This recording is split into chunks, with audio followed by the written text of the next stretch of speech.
Good morning, my neighbors! Hey, fuck you! Yes! Yes! Fuck you too! Hello, everyone. What's up, everybody? We're ready. Let's go. Councilmember Hutt seconds. Commendatory resolutions for approval. Councilmember Park moves. Councilmember Padilla seconds. Hopefully none of these dicks jinx Mr. anything when they're President, Dodger there shit. are requests. The first request is to continue item number 1 to January 24th, 2025, and to continue item 9 to November 5th, 2024. Without objection, that shall be the order. Item number 1 and 2 are items noticed for public hearing. Items 3 through 8 are items which public hearings have been held. On the continuation agenda, item 9 is an item for which public hearing has not been held. 10 votes are required for consideration. Without objection, those items are now before us. Members, do you have any items that you would like to call special? Oh, shh, Oscar. Hopefully he doesn't. Seeing none, Madam Clerk. Got this idiot with his Dodger shit on. They all got the Dodger shit on. Item number 2. Because I assure you, they all got free tickets. They'll all be walking in for free somehow. Guaranteed. I believe Councilmember McCosker Guaranteed. is my second. Hi, Allie. Good morning. Councilmember How are you? McCosker. It's good to see you. What? Let's see. So which items are available to vote on now? Yes, sir. What's up, Randy? And What's up, Wolf? Also, Mr. President, there is a request to continue item 3 to December 13th, 2024. Without objection, that shall be the order.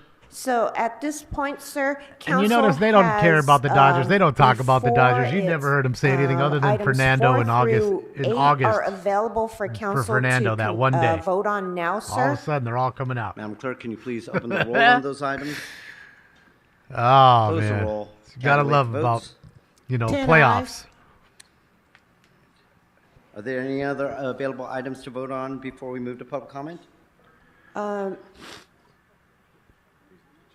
What's up, Logic? Hi, Danielle. Hi, Sean. Mr. Katie. President, there are no more items for council to consider, so council may go to presentations if it would like. Thank Probably, you, Madam Clerk. Liz. I believe Probably. Council District 13. Or they may have gotten them has a free from the presentation team. More free for us. shit. So they may not need to return it. It has a fucking threads hanging off. See, all of them got their shit on. Look at her. She could barely fit that dad hat on her head. Look at this shit. Council President, Shit's on the last little bit. I just Hold on. want to highlight and uplift and welcome Miguel Contreras School of Social Justice Black Student Union here to City Hall. Please stand up. Please stand up so everybody can see y'all. Yeah. Shout out to the kids, man. Thank you so much for joining. Herman Y'all are the next going generation of crazy. leaders. Thank you for being forward thinkers, for developing a Black Student Union at Miguel Contreras. I'm very excited to have y'all here. Is with there a us white today. student union? Y'all There's be able to Herman see sitting in yourselves between on all of YouTube them. and Can on you live see it? streaming on Channel 35. Thank you so much, Council President. He's sitting right in the middle of all the kids. Thank you, Councilman Hernandez. Okay, Councilmember Soto Martinez, are we ready for the presentation? Hysterical, dude. Hysterical. I'm just asking, is there a white student union? Because I know a white student union is racist, but a black one, Latino, Asian, European, whatever, that's all good. But you have a white one, you're racist. Got it. Just making sure. White isn't a color until you identify or be proud of it, and then we're going to do the groundlings first. then it's not a color, and then you're a racist. I want you all to notice Folks that. from the groundlings could come up. It'd be wonderful. Thank you. Filipino ladies are here today. You can tell by the shoulder pads. Good morning, colleagues. Councilwoman Yaroslavsky wasn't able to make it this morning, and so it is my honor on her behalf to celebrate an Remember, institution white that has folks, brought you laughter, can't be proud creativity, and of being inspiration you. to Los Angeles for 50 It's against- it's remarkable rule. years. It's The racist. Groundlings It's against the Theater rule. and School. This is a place where a lot of improvisation, folks learn their skills on improvising. And so I got a very quick lesson before I got up here because I got to pinch it for Yaroslavsky, so hopefully I can bring a few laughs. I'm kidding. I'm not going to make anybody laugh Probably today. not. Yes. Founded in 1972 by Gary Austin, the Groundlings emerged from a humble vision of a group of performers determined to hone the art of improvisation and share it with audiences. Their commitment to both the craft and community has made the Groundlings a beloved cornerstone of our city's cultural landscape. Well, they're not As we all shoulder know, many pads, of I those guess, folks but they're all eventually come poofy. into Like, that's District how 13 Filipino to continue dresses to are, perfect like their traditional craft. ones. From this They got these stage, big, countless comedians puffy and actors shoulders. have launched careers that have had an I don't know what to enormous call it, so I impact call it on shoulder the pad. entertainment industry, with alumni including Kristen Wiig, Will Forte, and Lorraine Newman. That lady among right there in so the front many row others. with the glasses. But what separates the Look at her Groundlings dress. apart, it's What's its up, Killa? deep commitment to the community. They mobilized support during Sit the time. SAG-AFTRA strike last year. They've you held hog? multiple Adopt a Groundlings show to support local animal shelters. What's up, Dead Mike? And that is because they understand that at the core of what they do is bringing people together, Yes, Vic, Filipino. making us laugh, and the joy, Look, there's and make Mr. sure that Spindler. we Look at always him, look at center him. the Look at him. community. And so it is with great pleasure that I introduce our next speaker, Steve White, who is an original alumni of the Groundlings. I wonder if they sat on each side so that way the camera can't go either way. Thank So you they have so to see much. either one of them when they move the camera like they I just want did. to thank this city council for their support of the arts. I'd have to think so. Continued. And I want to harken back to Yeah, I saw Max. city council in the 1970s that had Xavier Danielle, who Ostrowski knows? on it, Hundreds of thousands and by the a time guy they're named done Joel, at the end of the year. Hundreds of thousands. Joel Wax. And they took mercy on a little theater Look at all that. on Look at Melrose all that. Boulevard Milky. that couldn't get open because All right, they everybody. didn't have parking. And they decided that the arts were more important than parking, although that's debatable today. And so they gave us a waiver, and because of that, there is a Groundlings that has been around Sandy for Koufax, 50 he years. kinda does look and like has, Koufax a little. I see it. Entertained thousands and thousands of people in Los Angeles. Except for he's thank small this- like a jockey. And Laird, He's a straight jockey, man. I'm telling you. Good morning. It's a pleasure to be here. Thank you so much for this this wonderful day, Groundlings Day. I've been a member of the Groundlings for about 16 years, 2 years alumni. The only thing that might be a problem here would be if it were to ever be confused with Groundhog Day. But we will continue to persevere Look at and Spindler. keep doing what we do until we get it right. Flicking everybody off In the right world there. of improvisation, So they have I'm to sure move in it. this room there is some improvisers. We always say yes and, which simply is to go with the affirmative, and meaning add information to move things forward. But put in another way, never destroy the other person's spirit. Torrin, as I you're saw it on the creating. news. And that's what I think also the Groundlings is about. Now, I'd like to please introduce No, I Lorraine was not, Newman, Randy. one of our Groundlings founders. I have the Guys, best Mike hi, Evans thank card you you. could I'm own. a second-generation native of Los Angeles. Up for sale My dad right now. was born here in Kill it for 1916. $1,500? I love Los Angeles. In the early 1970s, I started to take classes with Gary Austin, and that's all the Groundlings were at the time. And here it is, 50 years later, an institution. When I first went to Saturday Night Live, nobody had heard of us, and I got still haven't endless heard of you. teasing from Belushi and Aykroyd and Chevy Chase. still saying, don't know who you What's are." that group you come from, the Groundhogs? I was like, you guys, thanks a lot. And here we are, the farm team for Saturday Night Live. Will Ferrell, Maya Rudolph, That's what I'm Kristen saying. She Wiig, came in Melissa wearing the McCarthy, mask, Phil Hartman, right? and countless others have shaped the style So and why tone take it off now? of comedy today. And So I it's could just not for be more gaslighting proud. effect, right? Thank you so much. It's all for a this show, a sham. incredible honor. She wanted to show that she's a Democrat. That's how Democrats do it. You want to find the Democrat in the crowd? Look who's wearing their Yes, mask. and with That's that, the I want to say Democrat. thank you, colleagues. And so with this resolution, we officially OG declare from October SNL, don't even 19th remember her. as the Groundlings Not Day one in time. Los Angeles, Nothing. recognizing their legacy, their impact, and ongoing contributions. So please join me in honoring the Groundlings' exceptional journey and all the joy they bring to the city of Los I Angeles. never heard of her. Even you're naming her now, I don't know who the fuck she is. She's back with the mask on. Councilmember Soto Martinez, What an if I idiot. may, I don't care what her name. Her name as a should be young idiot. man in the 1990s, I worked on Melrose. Groundlings has always been a part of my adult link life. you and I the just wanna link say right here, thank you Killer. for Hold bringing on. a little laughter to the All city right, of Los click the Angeles. link tree right there, Killa. You click the link tree right there, go all the way to the bottom. You'll see the eBay Sports Cards link. And then click on that. It'll take you right into my store. And I have one of his Soto best Martinez, rookies, you the have a National second Treasures presentation? rookie. I do. Thank you so much, Council To his President. jersey number, cool. I'd like 13 to of invite 13. Folks from FACLA, if they can please come up. Sorry, LaFace. Yeah, I never heard of her. I've watched plenty of... She named a lot of people that I know, but I've never seen her. I know who Phil Hartman is. I know Belushi and Aykroyd are. All the names she dropped, I heard of. I've never seen her before, though. Again, I stopped watching SNL over a decade ago because it hasn't been funny in a decade or more. It's been irrelevant for almost 20 years, SNL. So here we go. That's what I'm talking about. They all got the shoulder pads or whatever you want to call them. Puffs. Shoulder puffs. And most of them do. Look. There's 3 of them got it. 4 of them got it. 5 of them got it.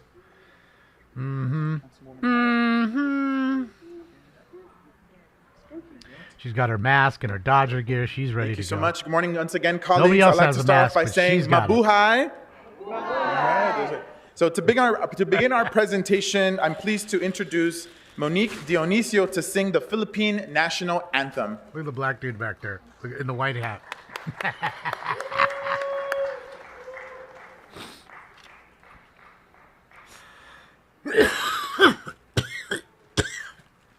Powerpuff Girls? Powerpuff.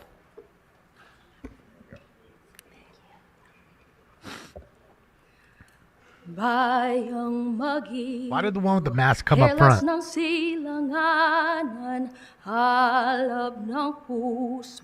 Sa Yes, killer. mo'y buhay. I pulled it out of a pack. Upang hinirang, duyan ka ng magiting sa manlulupig. Di ka pasisiil sa dagat at bundok, sa simoy at sa langit mo'y bughaw. May dilagang tula at awit sa paglayang minamahal. Ang kislap ng I need a Tagalog mo'y interpreter, na please. nagniningning. Ang bituin at araw niya kailan pa may di magdidilim. Lupa ng araw ng hatid pagsinta, buhay ay langit sa piling mo. Aming ligaya ng pag may mag-aapi, ang mamatay ng dahil sa'yo. Thank you. E-Fog, he's asking me, it's a Mike Evans rookie patch much, auto Monique, for your wonderful, from National Treasures. beautiful voice. Pulled it in 2013. Thank you so much, everyone. You know, Not as now. the council member of the 13th district that represents historic sitting in a Filipino box town, it's always my honor for 11 years. to be part of these presentations whenever the Philippine community comes together. I'm joined today by Filipino dignitaries, community groups, and city employees as we uplift, honor, and highlight the incredible impact the Filipino Americans have History made in Month. our communities. As a former labor organizer, Mejia, it's a very the controller. personal thing for me because we know it's important to recognize the role of the Filipino leaders and their deep connection with the Latino community, Is specifically it me, or do in we the have labor these movement. same folks in We here know 2 months leaders ago? like Larry Itzliong and Philip Veracruz, Pretty who sure we organized did. alongside Cesar Chavez and Dolores Huerta and so many other Filipino and Latino organizers of the Delano Grape Strike in the 1960s. And this created a deep and unbreakable bond among our communities that we know when folks, when we talk about these communities, we're talking about uniting folks, and real leaders come together to unite those two communities. So today, when I think about the essential workers, I think about the Filipina healthcare workers and home care workers who saved us during the pandemic, who were with our loved ones, and many times were there when we were not able to be there. They were there as our loved ones took their final breath on this earth. When you wouldn't Just let like the this week people at see Kaiser their Permanente, loved I met ones some take their Filipino final mental breath. health I workers remember. who are I actually remember. on You strike made right it now as the mandatory that they Filipino couldn't. I community remember. continues to lead so much of the fight for economic and social justice. Finally, we must also celebrate the rich food, the culture, and the values of the Filipino community and what that brings to Los Angeles. As part of today's celebration, we have the James Beard winning chef Lord Mayor Yera here with us today, and we'll also be having some of the food in the back, so y'all can enjoy that as well. He did say Filipino. Who has brought us some Didn't delicious think of the men, chicken, the rice, Filipinos. mushrooms, and tofu for He said all of us to eat. Filipina, right? I hope we all take this chance to appreciate the contributions of the Filipino who's listening, community though? that are far too overlooked. And now I'd like to bring up my fellow colleague and friend, Councilwoman Hutt, to also share some remarks. There's the city controller in his green shirt.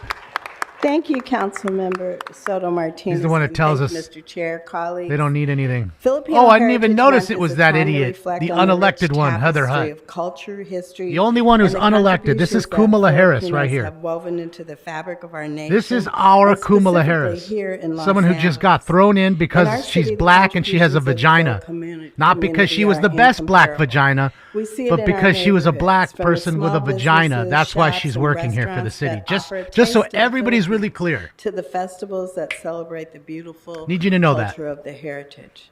The Filipino community Everyone else has been on an this integral part of dais or American dais history or since the horseshoe, whatever you 16th like to call it, century. every one of them got voted in, except for the Dodger lady here. Let us remember the Every one of remarkable them, but leaders her. who have paved the Why? way for us. Just like my colleague said, the contributions that Well, I don't know. She's trailblazers probably like Indian game Along pattern. Philip Veracruz made were incredible. In my life in the Don't know. 70s, we didn't even eat grapes because we stood in solidarity. I know you didn't eat grapes, and that was your way of showing solidarity and being really for the people by not eating the grapes they picked. I got it. Worker friends.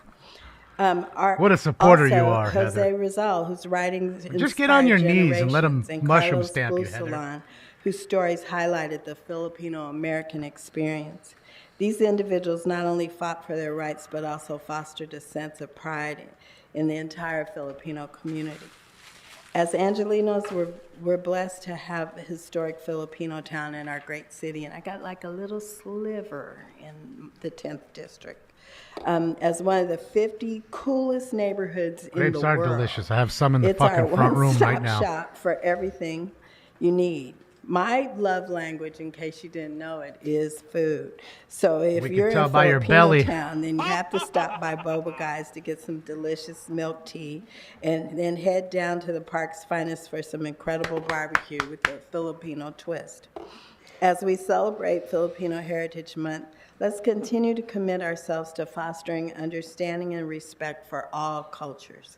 Let's uplift Except for and the- support one unless another, they're white. ensuring that the stories of our diverse All backgrounds cultures, unless they're continue white. to enrich the natives of our nation Unless and they're the white. narrative of our city. White devils. In closing, I invite Stay out. everyone to engage with the values of the Filipino heritage, whether it's through food, music, art, or conversation. Let us celebrate the incredible They love to talk about contributions of diversity, but never Filipinos have in white Los folks in Angeles here. and beyond. Funny. And let us continue. Well, maybe to some of the build a groundlings were future white. where I don't every know. culture is Maybe I'm honored, wrong. Appreciated and celebrated. Thank you. Thank you. Good. Sit down now. Stop with the Adderall sniff. Thank you so much, Councilwoman Hutt. Next up, I'd like to introduce the first Filipino American to hold elected office in the city, but hopefully not the last, City Controller Kenneth Mejia.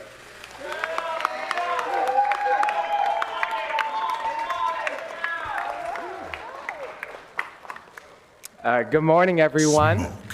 Magandang umaga po. Good morning. Mabuhay. My name is Kenneth Mejia. I am honored to be here to represent our kababayan, our peoples, in here in City Hall. I want to thank Councilmember Soto Martinez for giving space today, to Councilmember Heather Hutt for speaking as well. I also want to give a shout out to one of my family members, the president of LaFace, Lalita Mejia. Just kidding, we're not related, but Lalita Mejia is the president of the Los Angeles Filipino Association of City Employees. And raise your hand here if you're a Filipino city employee, and let's give a round of applause for our city employees here who do great work. In the city controller's office, a third of us are Filipinos. Who knew that Filipinos like accounting, right? So we do that stuff here. And I also want to give a special thanks to our commissioner, Susana Reyes, my tita, or my aunt, who knew me since I was a little kid. And a gay journalist. So everything comes full circle. And I also want to give a congratulations to Chef Maynard Lara. Let's give it up for him. He has one of the award of the James Beard. We're gonna get some good food later. And last night we also celebrated in the forecourt, thanks to our general manager of street lighting, Miguel Sangalang, where we honored Apple the App from Black Eyed Peas. We honored Vicky Rowland, the first owner of a hospital, a Filipino owner of a U.S. hospital, and SIPA, and also Chef Maynard. And so, you know, the spirit of this month's Filipino American History Month is Bayanihan. And Bayanihan, it essentially means we're coming together as a people, as a community, and we're giving back, and we're not asking for anything in return. And when you think about the people who have come here, when our ancestors came here in Morro Bay in 1587, I just pretend to be white. I do whiteface every day, night vision. The work we've done in the labor movement, the unseen nurses, the amazing entertainment that we bring through our dancing, through our singing, and also through the amazing food that we bring, we're always giving back. We are a giving people, and that's what, when I am doing my job as city controller, I want to make sure that I'm giving back to the community and making sure people have that information to make the best decisions. And so we can help this community. Another mask in the room at the moment. And as a city hall, that we could continue to do the great work in the spirit of Bayanihan. And I just want to say, so thank you, and happy Filipino American History Month, everyone. Thank you. Mabuhay. Flatten that curve, baby. Flatten it up. Thank you so much, Mr. Controller. Our next speaker became the first Filipino-American LADWP commissioner in 2019. A shirt like this or a shirt like he's wearing? Shirt like this you can get from Amazon. Everyone's tita, Commissioner Susana Reyes. Magandang umaga sa inyong lahat. Good morning. Mabuhay. So for over 30 years, October has been designated as Filipino American History Month in commemoration of the first Filipinos arrived in Morro Bay in 1587. And this month was also chosen in celebration of famed Filipino American labor leader Larry E. Leong's birthday.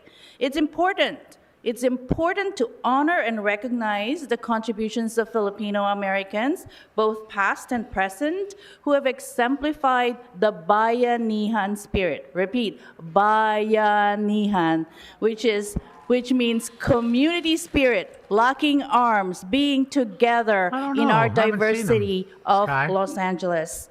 More than 500,000 Filipino Americans call LA County home, the largest population of Filipinos outside the Philippines.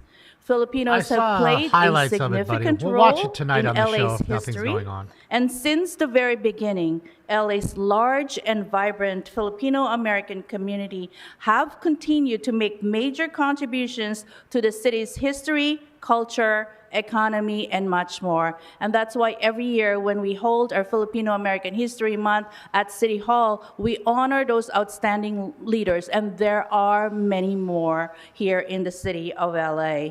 For these reasons, it's important to spend time this month sharing stories and reflecting on the Filipino-American history that is often forgotten or goes untold. Now more than ever, we must come together in celebration of the many diverse communities that make Los Angeles a better place.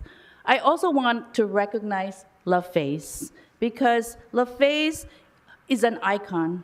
It's a major affinity organization that has fostered the advancement of Filipinos and other minorities in city services for more than 40 years. So let's have a big round of applause for LaFace today. We're also honoring them because they're the ones who are pushing for advancement. So as a proud Filipino American, it brings me great joy to see so many fellow Filipino Americans serving this great city day after day, delivering outstanding services and rising in the ranks to become great leaders. LA is a place where everyone belongs. Let's keep it that way. And as Council Member Soto Ortiz said, Makibaka, which means fight on, live on, mabuhay everyone. Thank you. Let's go. That's what I'm talking about. Thank you so much, Commissioner Reyes. Love that's my favorite chant. I actually learned that on the picket line with Filipino workers in Long Beach. So thank you for bringing that in shrimps here. there. I seen them. Next, I'm pleased Got a to MAGA hat introduce Lolita Mejia, the president of La Face, also known as the Los Angeles Filipino Association of City Employees.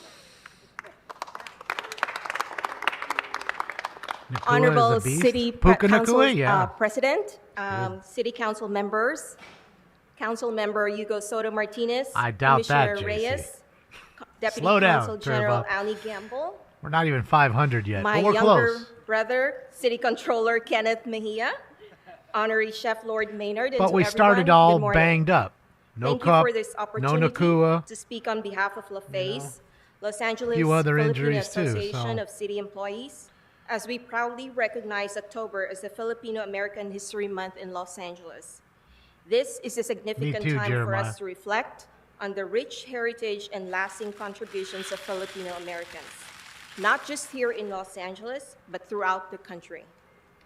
Filipino Americans have a long and storied history in the United States dating back in 1587 when the first Filipinos landed in Morro Bay, California. Over the centuries, we have played a pivotal role in shaping this nation, from Filipino farm workers who helped ignite labor movement to the nurses and healthcare professionals who continue to serve communities Part of the culture nationwide. for the ladies, To the I'm many guessing, city Dixie. employees who Seen a work lot of with it. dedication for the residents of Los Angeles. In Los Angeles, Filipino Americans have been instrumental in building bridges across communities. There he is. Look at him walking in. Advocating the equity and justice. Turn the camera. Contributing to the economic, Before he cultural, goes like social this. fabric of the city. We see this in our vibrant neighborhoods, our growing businesses, and our commitment to public service. Filipino American History Month is not just a celebration of our culture, but also a recognition of our resilience and unwavering dedication to making America a better place for all. As we honor our past, we must look to the future, continuing to empower the youth to embrace their heritage and carry forward the legacy of those who came before us. Thank you, City Council, Taylor? for How this are ya? important Shout out to you in recognition Scotland. and for giving Filipino Americans a platform to highlight the significance of our contributions to Los Angeles and beyond. Thank you to the city staff of Council Soto Martinez, Nick Barnes, Nelly Ruiz, Martha Aguilar, and Sofia Figueroa for making this event possible. Maraming salamat and mabuhay.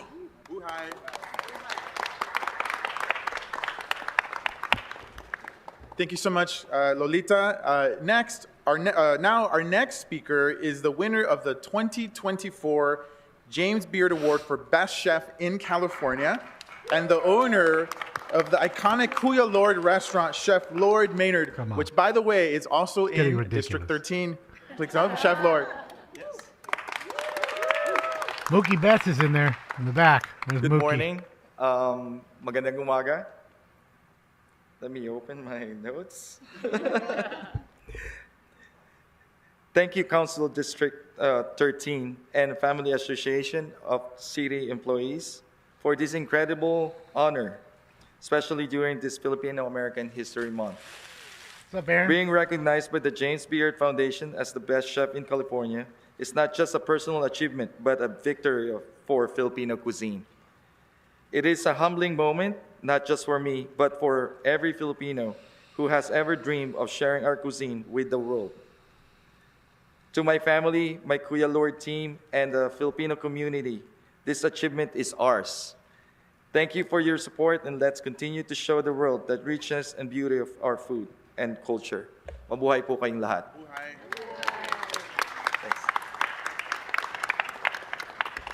Thank you so much, Chef. Yeah, You've made Moxie. the entire city of Los Angeles very proud. I was talking about what you've last week. contributed.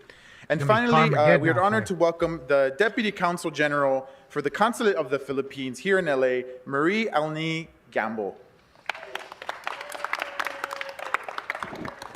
The honorable council members of the city of Los Angeles, particularly the kuya or the hermano of the historic Filipino town, Hugo Soto Martinez, and of course, council member Heather Hutt, thank you very much for making this possible. Ms. Lolita Mejia, and all officers and members of the LA Filipino City Association of City Employees, or LaFace. It is my honor and immense pride to accept the Los Angeles City Council's proclamation commemorating Filipino American History Month and to stand next to these outstanding Filipino Americans.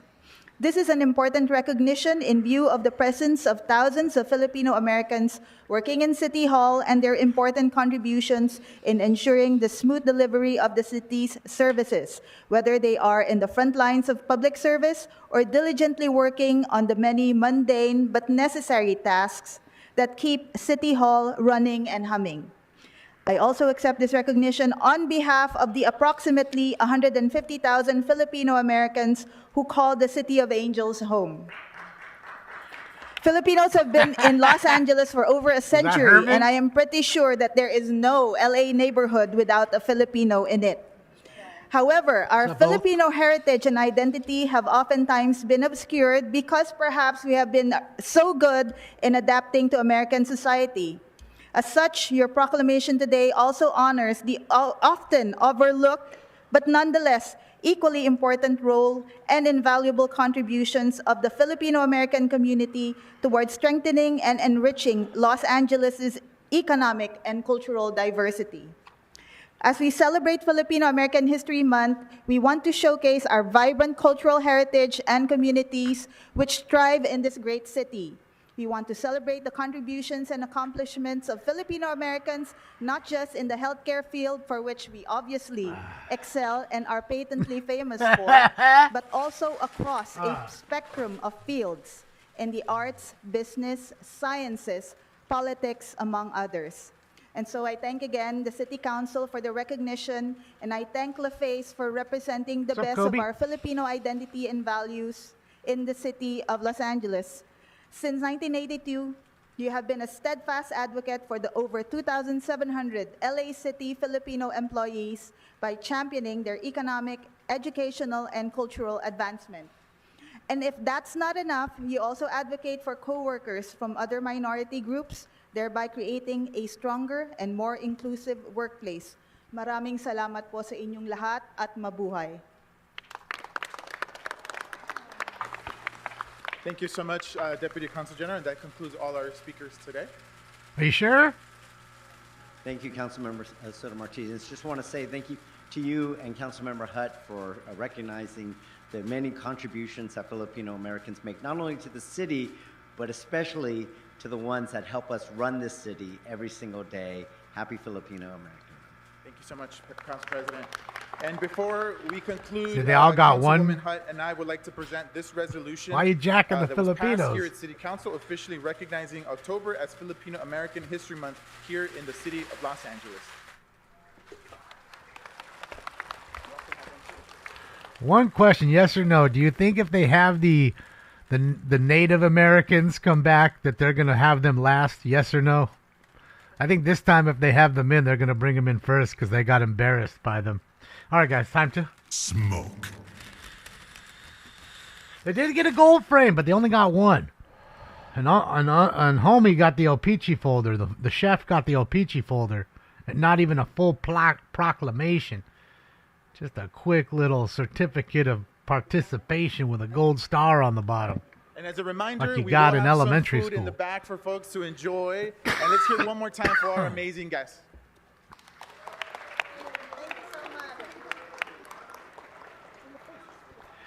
Well, we still got a whole nother group of people here on the left side to honor people, so Councilmember I'd Hernandez say two groups, if will you be ask leading me. us in our Food Day LA 2024 presentation. So we got two more groups, but we have Spindler, we have Herman, we have 3-inch shrimp.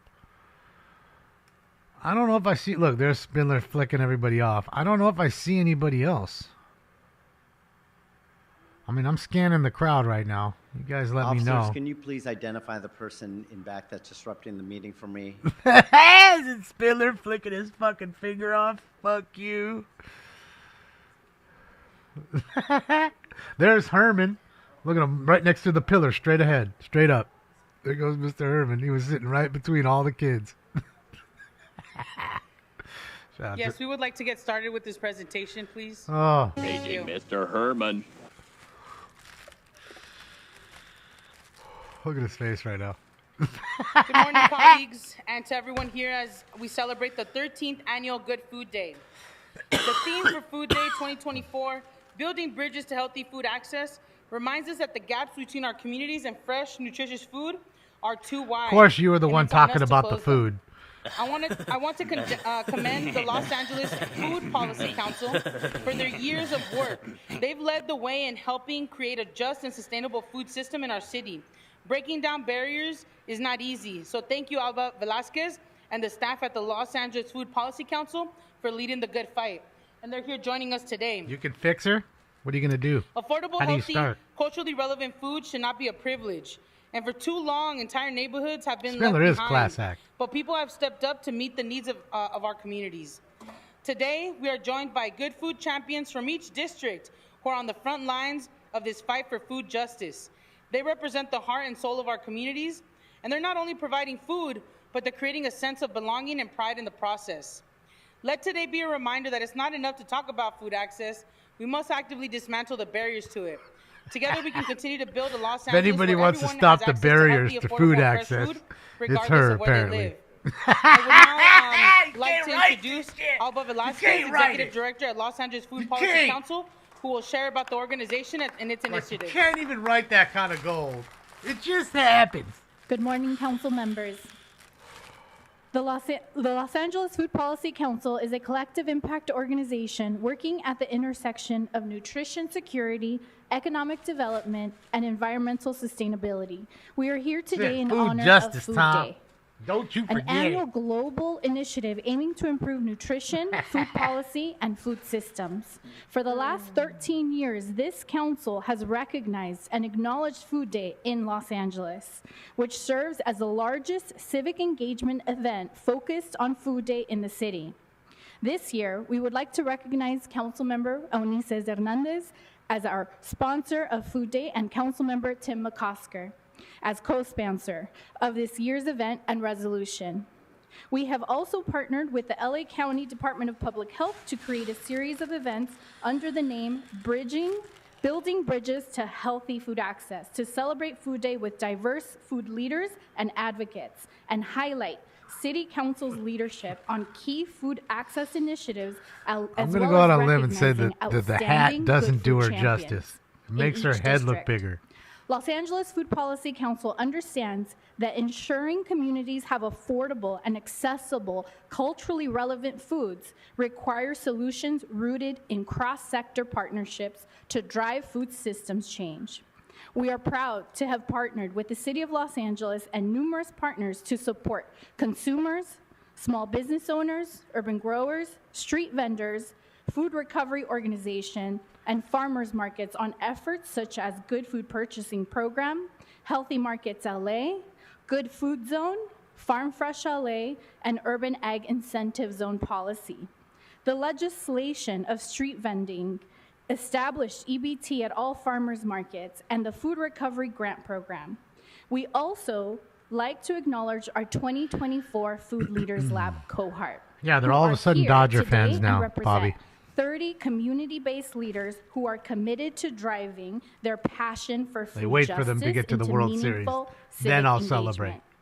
Our mission is to establish a food system that emphasizes equity, health, and accessibility to more promising food future.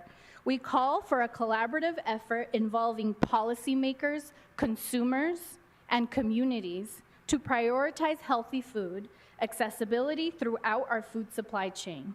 We look forward to your continued leadership and partnership on ensuring an equitable and accessible No way good she's food that in Los heavy, Angeles. Melissa. She ain't that heavy. Thank you so much, Alba. I would now like to pass it to my colleague, council member from the Big 1-5, Council Member Tim McCosker. The Big Thank you so much. I appreciate you, Council Like Member. it's a pep rally. Happy 13th Annual Food Day. Good Food Day. Colleagues and guests, I'm honored to share this space with Council Member Hernandez on this issue, and we have the Los Angeles Food Policy Council here with us today. I so appreciate you and everything you do in the 1-5. DJ. Thank you so much. Let's hear it for the Gross. Food Policy Council.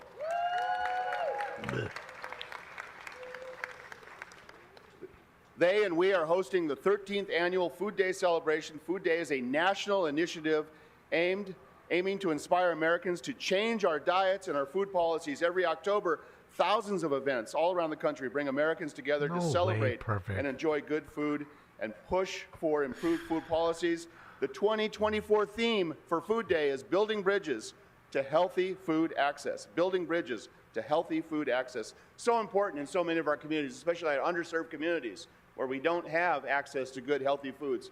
And I appreciate all of the groups that are trying to Well, who build allowed those the bridges. Jack in the Boxes and all the fast food to come in? Come on in. Who allowed that? Food access in every single one of our Did they just pick a place where they want and just set up? Is that how that works? Hyper-local by supporting small family-owned businesses and farmers. Or are you getting kickbacks from large corporations to allow them to put their stores in your neighborhoods? I am honored. I bet it's the latter. Heart Watts is one of our 1-5 Good Food champion. Gloria Gomez is here with Manuela Barrera. And they have a whole bunch of folks, and I'm going to visit you in community to make sure. Now you know why Beverly Hills doesn't have fast food. Watts is a branch of Brings the SBCC riffraff. Watts. It's a collective. Brings unhealthiness. The I Heart movement and SBCC There's 3 Inch Shrimp and Mr. Herman. Look at the all-stars right there. But I Heart Watts is it's 3 Inch within the Shrimp. collective of community members. Look at and Mr. neighborhood Herman. groups that started an initiative to reclaim green spaces in Watts, nestled on Wilmington Avenue between 93rd and 95th Street. The New Beginnings Garden is a space managed by I Heart Watts. This is a garden not only located in the heart of the Watts community, but it remains extremely engaged and dedicated to the volunteers and residents who are in and around the area. That is the beauty of community gardens. Community gardens are so important in all of our districts.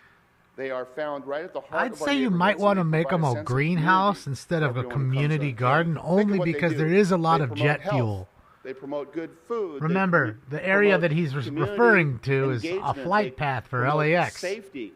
And what else do constant they do? air They traffic reduce all food night, waste, all and day. they reduce the plastic. Never stops. Think about Christmas, all of the things that New we're Year's, working on. it's We're working coming. on community health, community safety. So We're I trying gotta to think that repair our environment. That's drops what down community onto the gardens do. If you can walk neighboring around city the corner below. and get your food, and it doesn't come in a truck, and it doesn't come on an airplane, it doesn't come on a boat, it doesn't come in a plastic wrapper. Think of how great that is. That network of gardens can help us cure the planet. They hate plastic here, by the way. Actually, can save human beings. The planet will be just fine without us, right? We can save ourselves. We can save the health and safety of our communities by engaging in this important issue. That's why I'm excited to be working with Councilmember Hernandez on updating the Urban Agricultural Incentive Zones Truck Gardening Ordinance. Look for that. That's coming. We're going to make sure Come on, Buckethead. that these gardeners have the ability to do limited sales and actually do what they're intended to do. These are not just gardens to look at, which is fine. It would be great if it was just that. But these are also Well, gardens I don't know so that about we can have dangerous. I mean, in fruits all the that years, serve our knock on wood, communities. there's We have to never change our been one codes accident that I and can make sure we remember. get with- Not one. It's Not interesting. not We have to involving get with the times LAX that we're in air today traffic. by going back to the times You're we talking used to be about in, pro right? pilots. And we can do that. We can do that together. They've had many emergency As the landings, city but of Los never any Angeles is home crash. to so many built Now, environments. We need to make smaller sure that we are airports adapting where you our have built a environments lot of to the pilot needs of our error because communities. those pilots are still learning, yes, you do have I want that. to thank you. I want to thank iHeart. But even in Watts. South I want LA, to thank not all much. Of the groups that are here. I want to thank Councilmember for letting me co-sponsor this with you. And I certainly We did want have to the thank and helicopter congratulate land the on Los the Angeles 105 Food Policy Council for about all a the month great work ago. you do in our communities. Emergency landing on the 105, but that was for an emergency landing. That wasn't because of really pilot error. And now we'd like to announce all good food champions for all council offices. Council District 1, Yuhua Market, Chinatown. Yuhua Market. I vote Wooyah. Is a 17-year-old legacy small business and a central pillar in the Chinatown community of Los Angeles. As one of the few places that includes culturally relevant produce and groceries for the residents of the community. They helped supply produce for mutual aid organizations during the pandemic and continue to be resilient in the face of displacement in the neighborhood. You got here safe, Please didn't you, continue Liberty? to support their store for fresh and healthy produce along the block of Ord Street and North Broadway. Council District 2, Casita Tacos Al Carbon, North Hollywood. Casita Taco Al Carbon is a small restaurant offering fresh, authentic Mexican dishes for the North Hollywood community. Visit them on Magnolia Boulevard in North Hollywood to try some of the best Mexican food Los Angeles has to offer. Council District 3, Vinlo Tofu, Reseda. Vinlo Tofu is a small restaurant chain in Reseda and Cerritos, creating authentic, flavorful Southeast Asian vegan cuisine prepared from fresh ingredients and bold spices. Visit their location in Reseda on Sherman Way to get a taste of their delicious dishes, offering more plant-based healthy options for the community. Council District 4, Waddles Farm, Hollywood. Waddles Farm is an organic community garden located in the heart of Hollywood, California.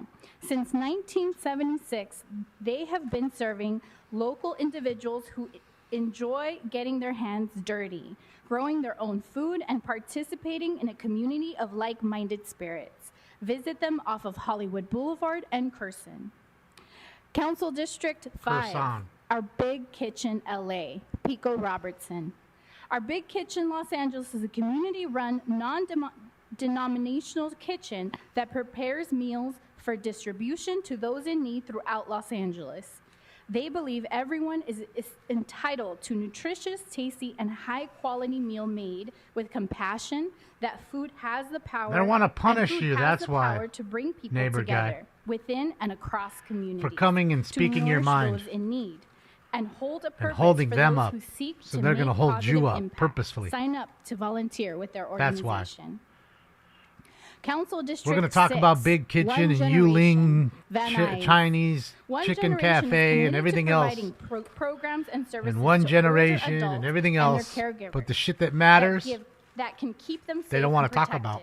They provide services that Because most of it enable puts them in a older bad light. adults That's to why age 4 with of them, family, 4 have community, been or federally independence. indicted. 4! They promote physical health and Not to mental mention the one wearing the Dodger jersey, provide the Asian gentleman who got caught last socialization, year by an nutrition, ethics access to commission food taking and trips to Las Vegas This and is all towards the taking goal of gifts that he keeping shouldn't be taking older and things adults like from that. tipping points of decline and Who avoiding knows or what'll end delaying up happening with preventable that. hospitalization and premature loss of independence. Council In fact, District their buddy 7, just got Mini 13 Market. years. I don't know, Sylmar. 2 weeks ago? Mini Richard Market in Alacone, look his Sylmar name was up. known as a liquor 13 store years for many for years, stealing money but it from has from rebranded us. itself as a Working as family-friendly a retailer councilman. by offering more produce and healthy food options for their customers. This small neighborhood market is one of our Los Angeles Food Policy Council's Healthy Markets LA program participant with a true commitment to No, provide that's not more even healthy Grady. resources to their Dan. community.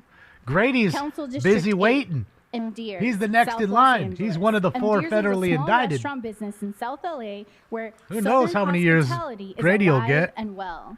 Traditional Shout out to you, Southern though, soul Grady. food and Creole dishes are elegantly presented with a contemporary flair.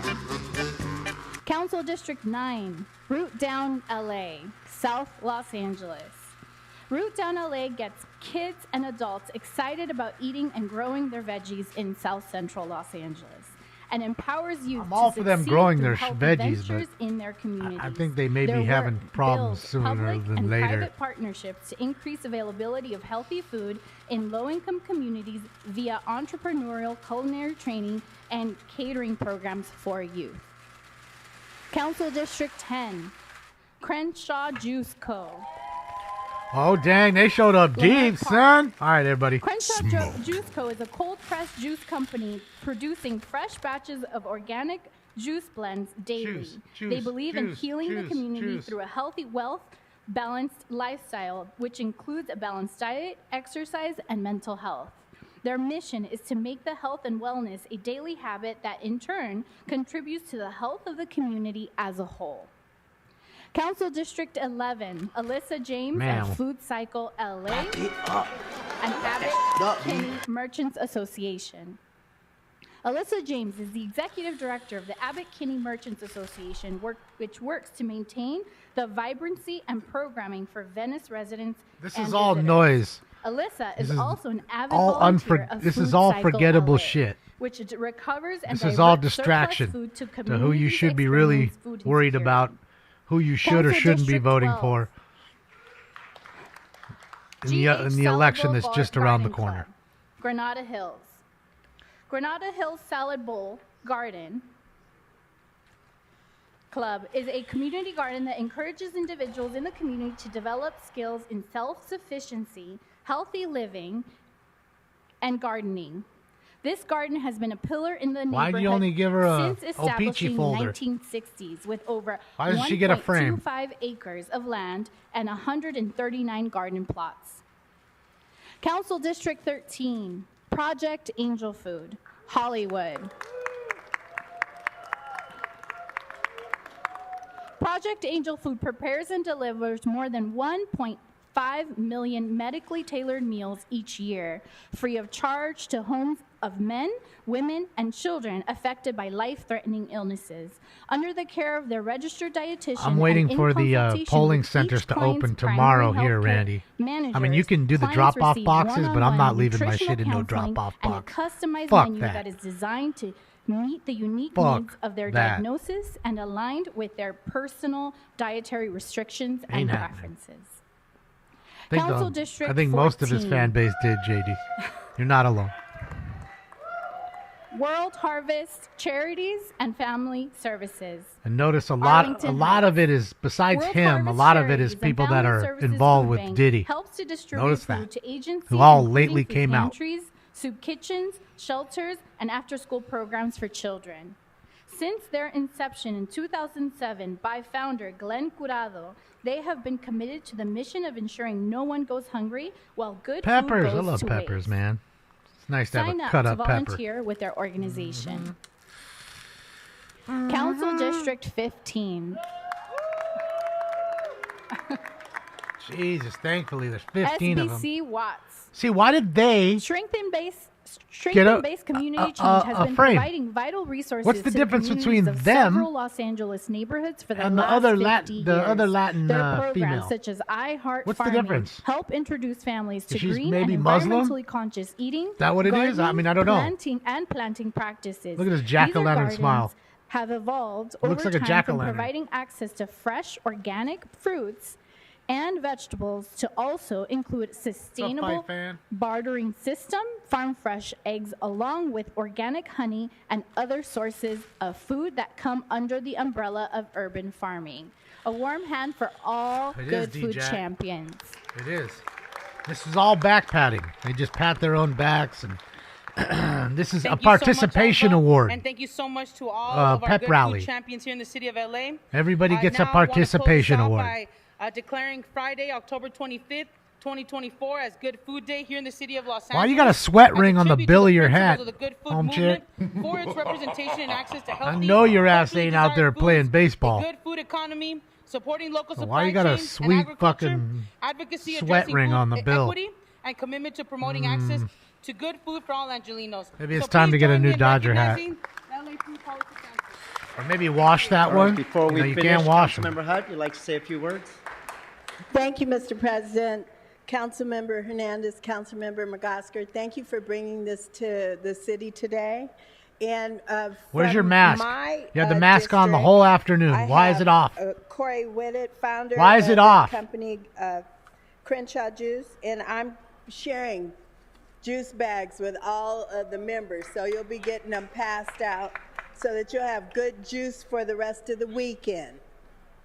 Thank you very much. Thank you very much. Just Thank you, so Council President. She's just like Kumala. She's just moronic. Only time they sound bright is when somebody writes something for them and they have to read it. And here we go. Don't think that's it. I think there's still another group. Thank you very much. They're just moving the next Now, group I in. believe we have Council District 7 and Council District 14 with a very special presentation. See? Here we go. Here's another one. More knee bending. Here we go. The neighbor guy is all to punish you, to come and voice your opinion. Oh, you want to talk, huh? You want to say something? I got you, homie. You're going to sit here for 2 to 3 hours before you say anything. And then when you do, it's going to be on my terms, 3 minutes for each item. If you deviate from the item, you get pushed to general public comment, and that you get 1 minute for. So, you're guaranteed 1 minute. You may get 4 minutes total. 3 for the items and 1 for the... Oh, my God. And 1 for your general public comment. So this is all by design. They don't give a fuck about. That's why I laugh at their constituents, the people that actually vote and support these people. They don't realize that they're literally living on the plantation. They're living on Candyland.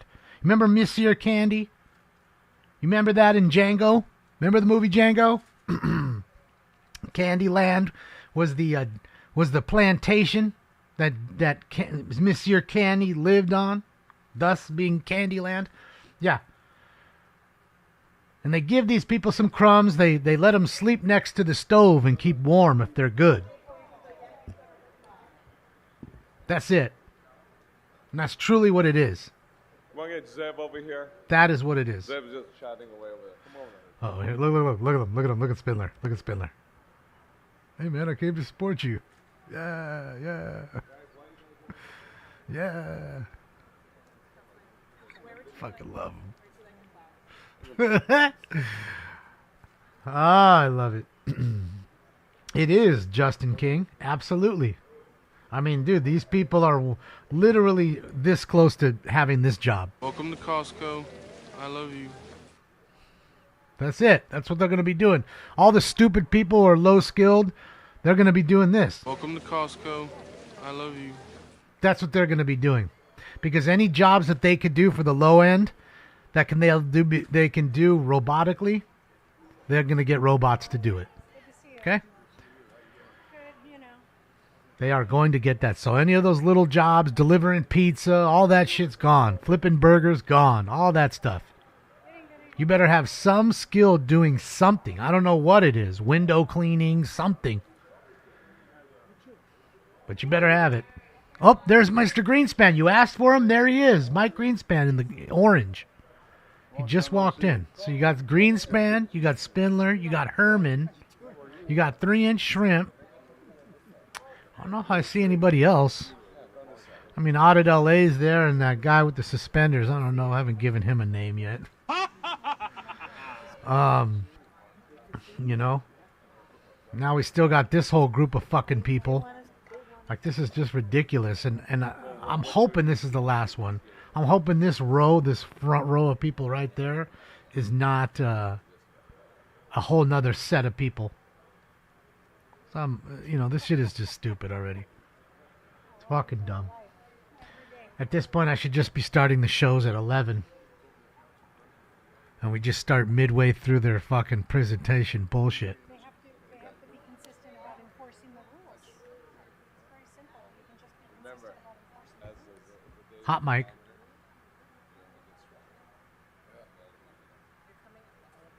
It's really simple. They just need to start enforcing the rules. Oh, like you guys. Oh, they got lost. Okay, we'll wait. We'll go share with them. You should go share with the president. I'm going to start playing while we're walking up. Councilmember De Leon, are you ready to start? Got a couple minutes. A couple minutes? What are we fucking doing here? What are we fucking doing here? And Meg, I don't want to hear a fucking word out of your mouth. Shut up, Meg. He's got a Dodge Ram t-shirt on. Mike Greenspan. Well, I don't know. It looks like a Dodge Ram emblem. I don't know. Could be saying fucking something. I don't know.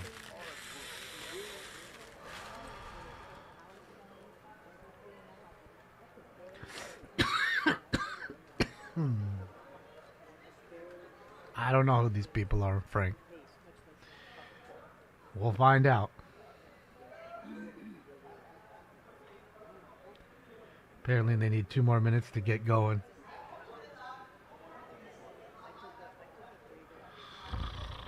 Oh my God, we have a whole mariachi band coming in. Holy shit. Holy shit.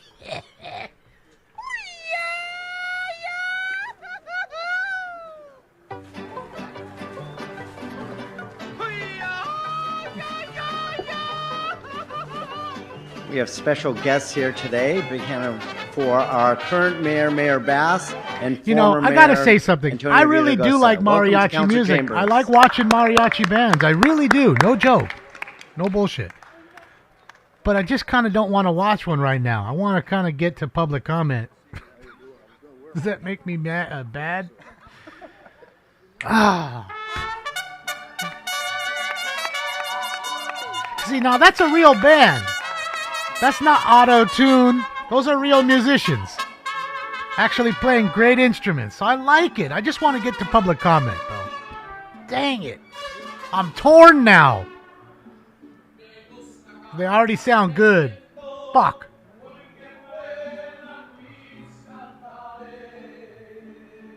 Fuck.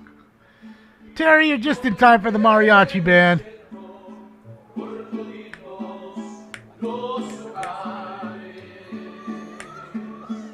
See? Someone's got the Greedo going. Look at Bob back there looking like a total dork.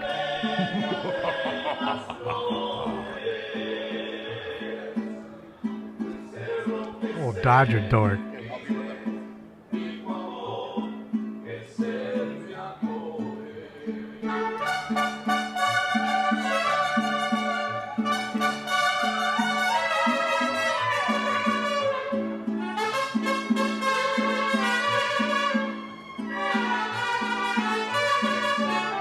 The band too, Snake?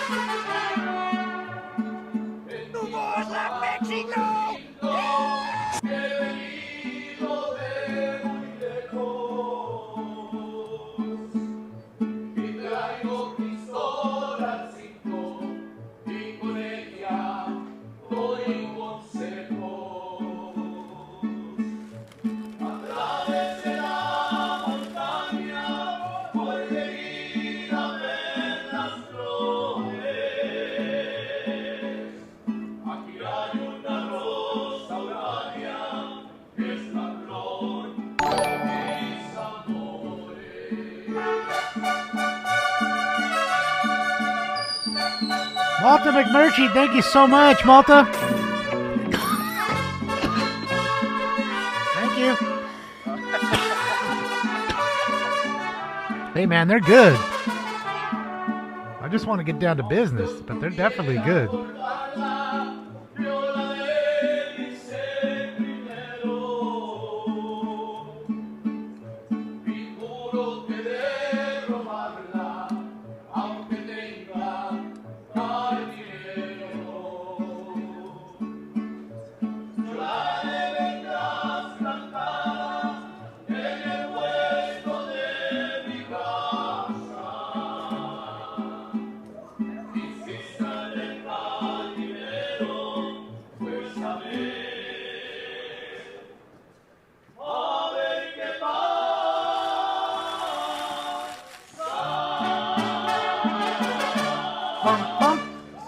I just love how every song just ends at bump bump. That's my favorite part, by the way. Bump bump. Thank you very much, Mr. President, as well as colleagues. Today, we come together Karen to Ass, the mayor behind him. That's why we had to wait 2 minutes, because old Karen Ass couldn't get here on time. Makes sense. Because I didn't see her there before. A man whose journey from the streets of Ball Heights to the halls of power. Wait, why are we doing this now? Political landscape of California. Why don't we normally do this after public comment at the end of the meeting? It's normally when we do this. His sons, Punish Derek even and further. Daryl, and his beloved daughter Melinda. Look at the DEI hire mayor here, guys, in the blue. Next to De Leon here. As the former mayor of the city of Los Angeles, Antonio Miraigosa, former city council member, county board supervisor of LA. Ain't done shit in their entire time here. I mean, nothing. Fucking Wendy nothing. Carrillo, and our great city councilwoman from San Fernando Valley, our very own Monica Rodriguez, with us today. Now, Richard Alatorre was born. Oh, look who's back there with the sweater on. What does this say? Cocksucker? Something? At his stove Cocksucker. factory. And Mary Alatorre. Can anybody read 3 inches shrimp shirt? Cecilia were raised in East Los Like, Angeles. go back, screenshot a it. Class, predominantly Latino community that shaped his perspective and his What did it values. say? Growing up in this diverse neighborhood, Richard witnessed the struggles of immigrant families striving for better lives, experiences that fueled his passion It'll be a for equity surprise. and justice. His mother's quiet strength and his father's hard work Oaxaca. made Richard understand early in life the importance of resilience and community, which would become the foundation of his life's work. Even as a young man, Richard showed signs of the leader he would become. At Garfield High School, and we're not going to hold that against Richard or his family, those bulldogs. But at Garfield High School, Richard was elected student body president, and his involvement in politics began early. He often recalled a pivotal moment back in 1960 when he heard John F. Kennedy speak for the very first time at ELAC, East Los Angeles College. Inspired by Kennedy's message of hope, Richard began handing out flyers and became involved in political campaigns, marking the beginning of his lifelong passion for advocacy. Richard's education further broadened his understanding of social issues. He earned his Bachelor's of Arts degrees from Cal State, Los Angeles, and a master's degree at Public Administration from the University of Southern California, a place where he would hold a lifelong connection and love. We got some Trojans here with us here today. And some Bruins as well here too, I heard. His academic achievements would prepare him to navigate the complexities of public policy and community organizing. In the late 1960s, Richard's commitment to justice led him to work with gang members and serve as a community organizer and become the Western Regional Director for the NAACP Legal Defense and Educational Fund. There, he initiated lawsuits, litigation on behalf of Spanish-speaking children who had been wrongly assigned to classes for the mentally disabled simply because they did not speak English. His work for the U.S. Civil Rights Commission further deepened his advocacy for marginalized communities. Richard's entry into politics began in 1972 when he was elected to the California State Assembly. It was there that Richard truly began to leave his mark.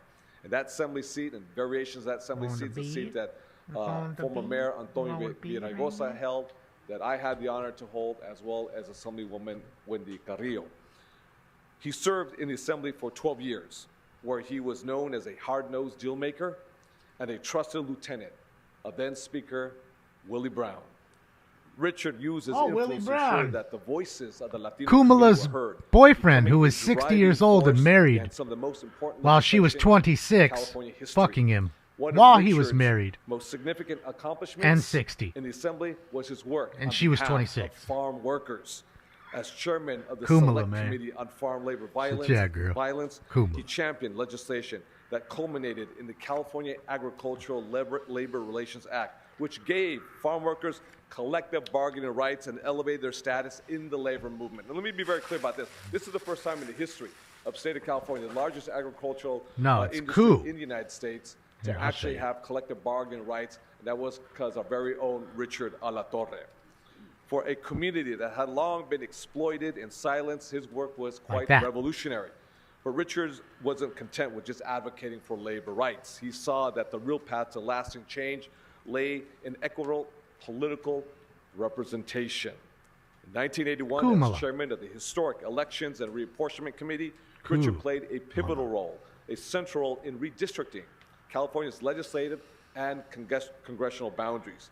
His work was pivotal in creating equitable opportunity districts and finally gave I think Latinos is even more representation, appropriate, man, transforming especially now. California's political landscape That's for what she did generations to come. to her And running because of mate his groundwork, in order to many be able to blessed get are into here today position because to be of where him. she's at right now. That work transcended Does that over say decades, censored providing cocksucker? the diversity in the state I think his capital shirt that we says see censored today cocksucker. and stands to the I love testament him. of I Richard's love him. vision and leadership. Now, Richard wasn't Love afraid to 3-inch say he was shrimp. Latino. And some say they criticize quote-unquote identity politics. Richard always says, I am Latino and I'm proud to be who I am. And they use that powerful voice and representation in the state of California. In 1985, Richard made history once again when he became the second Latino in the 20th century to be elected to the Los Angeles City Council. He represented District 14, the same district I'm honored to serve. And for nearly 4 decades, 40 years, District 14 has been led by Latino representatives, a legacy that began with Richard Alatorre. His leadership helped ensure that the predominantly Latino and Spanish Bro, come the fuck on already with this. and then Moreno had a strong voice in City Hall.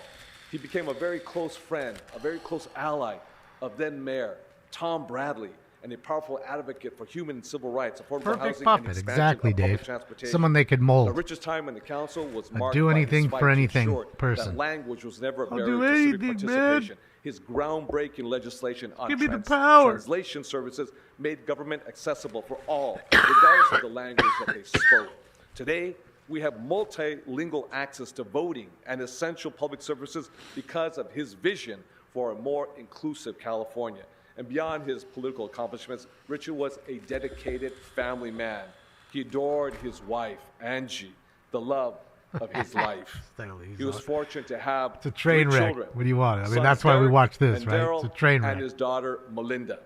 No matter how busy his life was, Richard was always made time Get for on his my family. feet? Why? He was the rock, and they Somebody were behind his me? greatest source of pride. big Richard's spider? life was one of service, of vision, an unwavering commitment to justice. He transformed California politics, giving a voice to communities that have been silenced for way too long. His legacy will continue to resonate in the halls of power, in the neighborhoods of CD14, here in City Hall, and more importantly, Probably in worse. the hearts of all of those who knew him and who had served with him. Richard Alatorre, our brother, may you rest in Gives power. me hope, though, that We I thank could be you banging for your service, for your 26-year-olds at leadership, 60. and your love for our community. Your legacy will never be Gives me forgotten. a Gracias a todos. a Thank you very glimmer much, of hope. everybody. There's got to be more Kumalas out there. Now, More than just one. Mr. President, as well as colleagues, we have some very, very special guests. We have some folks who are going to speak from the heart, you know, about the legacy of this man that they've known, who's been a mentor, who they've served with. But I want to bring up, you know, an Yeah, it's incredible ridiculous. woman who That's what I'm needs no saying. It's the- introduction. She is our mayor. the of fucking great mayor. city of Los Angeles. That's Very why they give great her all the Mayor time in the Karen world. Bass. Karen Bass. It takes her 30 minutes to explain anything, and she hasn't done shit in her entire time here. Thank you. Colleagues, thank you for the opportunity to speak with you, and I just want to begin Jay? by offering my condolences to Angie and to the other members of the Alatorre family. Such a loss of such a great leader. As was mentioned by the councilman, so many of us walked in his path. I remember him as an elected leader back years before I ever thought of running for office, when I was a community activist, a community organizer, looking at the path that he was leading here in Los Angeles in various different policies. And what we did in the community was acted in solidarity and supported the work Well, what do you that expect, was going Cam? on here. So he served I mean, as a Gascon's mentor, all about even if we letting weren't working people directly with him. who commit But we crimes, watched his you know, power, go we free, watched his leadership, we watched or his strength, we watched the you know, fact that he was bold and he was just willing to allowing challenge the status normal quo, crime to and happen that without any gave us punishment, the inspiration to know regardless that of we whether could they already continue got along caught and you're letting that them out. path. Later, when I became an elected official, and That's served what in he's the all Assembly, about. I remember You can't be calling on shocked him by many it. times for advice about That's what one this issue idiot or wants. And another. that's why I say, that's why, and when I he hope and moved to pray the that it's council, them it was the or same their thing. He grandmothers was that get always in fucking support kicked over of and what we were their doing purse in South taken LA. And as and we break worked their to hip. build coalition citywide, I that hope. was how he had led. I one pray. in Sacramento, Because and that's what one in needs to Los happen. It needs to happen Angeles. to their So families. I would join everyone That's here it. and say, Or them, may hopefully. Richard Alatorre rest in power. That's what needs to happen. They're all scumbags. Not one of them is not a scumbag. Thank you In much, fact, I will tell you, very powerful. when I went down the measures on my ballot, okay, I went down the measures on my ballot, and even the ones that I didn't really give a fuck about, I'd look at the bottom and it says, "Oh, supporters: Paul Krikorian or Kevin De Leon or Heather Hudd." That one got a no. Anything they wanted, I'm definitely going against them. So I made sure that I did my part by not voting for them. Anybody who is a Democrat ain't getting no goddamn vote. If you're bipartisan or you're Republican, I'll definitely look at you. But if you're Democrat, you ain't getting no goddamn vote. And everybody who comes here begging for fucking change every goddamn day, you deserve everything you get. They're going to keep feeding you crumbs, and you're too fucking stupid to realize it, so let's just keep it continuing. I'm going to be your daddy because I'm paying the taxes. I'm helping you survive and your kids that you can't afford what you have. So, yes, we're going to keep on with the keeping on. Fernando Valley, of what she might aspire to become. And it was as a friend and a mentor that I attribute so much of the work that I've been able to do on the Los Angeles City Council because of that friendship and mentorship that I had the privilege of reaching out and getting support from in Richard Alatorre. I'm so honored to be part of this presentation this morning because I know if not for a Richard Alatorre, I would not have a seat in the Northeast San Fernando Valley to be a representative in my community today. It was his selflessness. Telling you, Terry. This That guy eats shaved me out of off house a and piece home. of If it his weren't own for you district guys. in redistricting that I mean, look at afforded that. the second Does Latino he look like council a small seat in the cat? city of Los That's Angeles huge, in the right? That's first a councilmanic big cat. district. And I was so grateful He'd eat that 10 in his cans of food if you continued gave work it to and him. advocacy, that it was through his He'd leadership gorge himself. I that know a it. third Latino seat was created in the Northeast San Fernando fat Valley, which boy. was first occupied and served and represented by Richard Alarcon. This is no accident. This was work done with intentionality to say that representation matters. And he was unapologetic about being that voice for a community that was so often ignored and overlooked. But it wasn't just for our community. He was the advocate and the original coalition builder. It's why that at his services, you had the likes of Maxine Waters, of Willie Brown, of all the history from the Armenian community, that he is. was a bridge builder Fat boy. and someone who was unmistakably strong in the righteous pursuit of making sure that we all had a voice. And I am forever grateful to have known and called a Now friend you of got to his erase great that love. You because can't because not it's on a just weird today that part of we your will back. honor his legacy. We bear the benefit You banging of that, his Taiji? work each and every day. And we make no apologies. I make no Taiji apologies smashing. It's good to see you, for Taiji. fighting to preserve and protect that very legacy. Because that is what we were elected to do.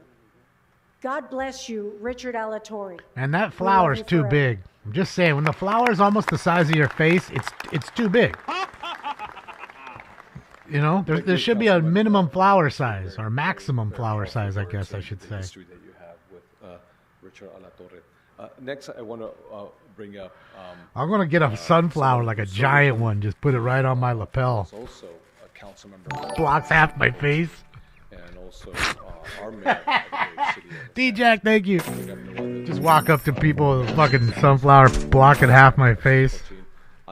Try to start conversations. See how long that takes before they fucking... Oh, look at him, the old mayor. There he is. You know, I've said The old at mayor. various junctures in Boy, my he was a life, piece of shit, too. whenever I've had an Villaraigosa. opportunity to break a glass ceiling, that I'm here on the shoulders of Richard Alatorre. Another one who can't say L.A. Richard Alatorre was should have been LA's the favorite. first Latino mayor of Los Angeles. The city wasn't ready yet. I know that everything I've been able to do in my life, I've been able to do because there was a Civil Rights Act, because there was a Voting Rights Act, because people fought to open up that door, and one of those people leading the way was Richard Alatorre. And so I couldn't be more honored to be here, back again in front of a new generation of leaders. Thank you for acknowledging the contributions of this man, a man who will be remembered, a man who will be honored. Yeah, in Kevin, I thought his he memory, had in the years to come. he Thank hurt you so much. himself that last start. If I'm not mistaken, didn't he? Thank you very much, Mr. Barrett. Next, I want to bring up a former colleague of his, and that divide that they bridged together from the west side to the east side, from the Catholic churches. It to is Conga, synagogues. I know. They worked together. They struggled together. All I can say is they debated together, hopefully they always came Herman and together. Spindler come in strong. Let's bring up our former city Same with 3 and councilor, Shrimp. former county Hopefully supervisor 3 and for Shrimp the start west speaking side, Spanish Zeb again because Wilson. I My love former the colleague from UCLA. translation that they do for him. And hopefully it's the guy translating and not the girl. For Coop from last night's football game. First of all, thank you, Angie, and the Alatorre family for asking me, and Councilman De Leon asking me to be a part of this tribute. I think I'm the only person here who served on the city council with Richard. 8.5 years here, and then a number of years on the MTA board. I want to just touch on 2 or 3 characteristics of Richard. That's what I'm saying, Randy. First of all, we both. I mean, this is grew up longer on the than east most side of Los funerals. Angeles. I know the east side today is like east of Beverly Hills, but it really It really means east of the LA River. And he grew up in East Los Angeles. He's a Garfield person. Our family grew up in, my sister and I grew up in Boyle Heights. We were Roosevelt people. And I think tonight's the game, right? Tonight's the game. At SoFi Stadium. So go Rough Riders is what I would say. And that was just one of the several differences of opinion that Richard and I had over the years. But I want to just say a few things about him. First of all, he was on a mission. He was no Winston Churchill when it came to oratory, but he sure was a Winston Churchill when it came to getting things done and the way he got things done. He was on a mission.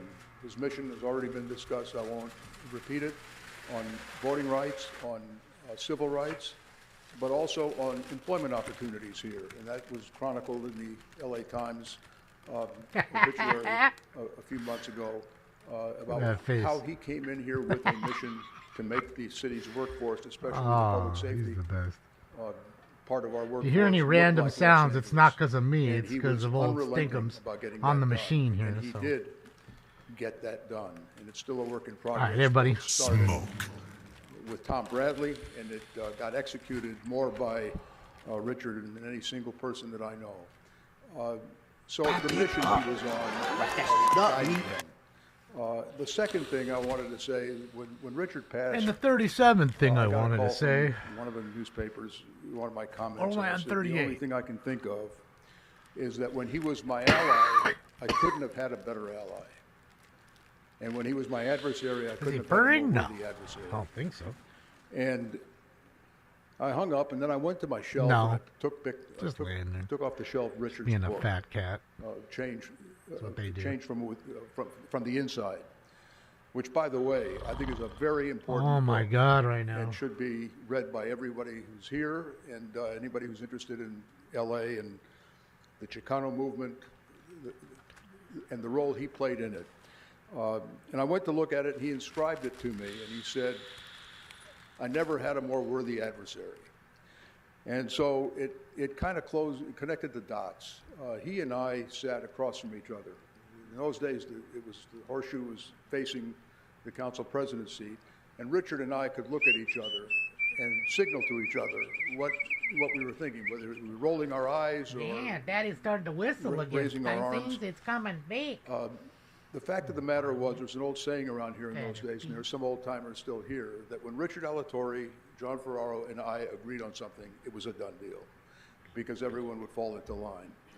When Richard and I and John couldn't get together on something, then it was a problem.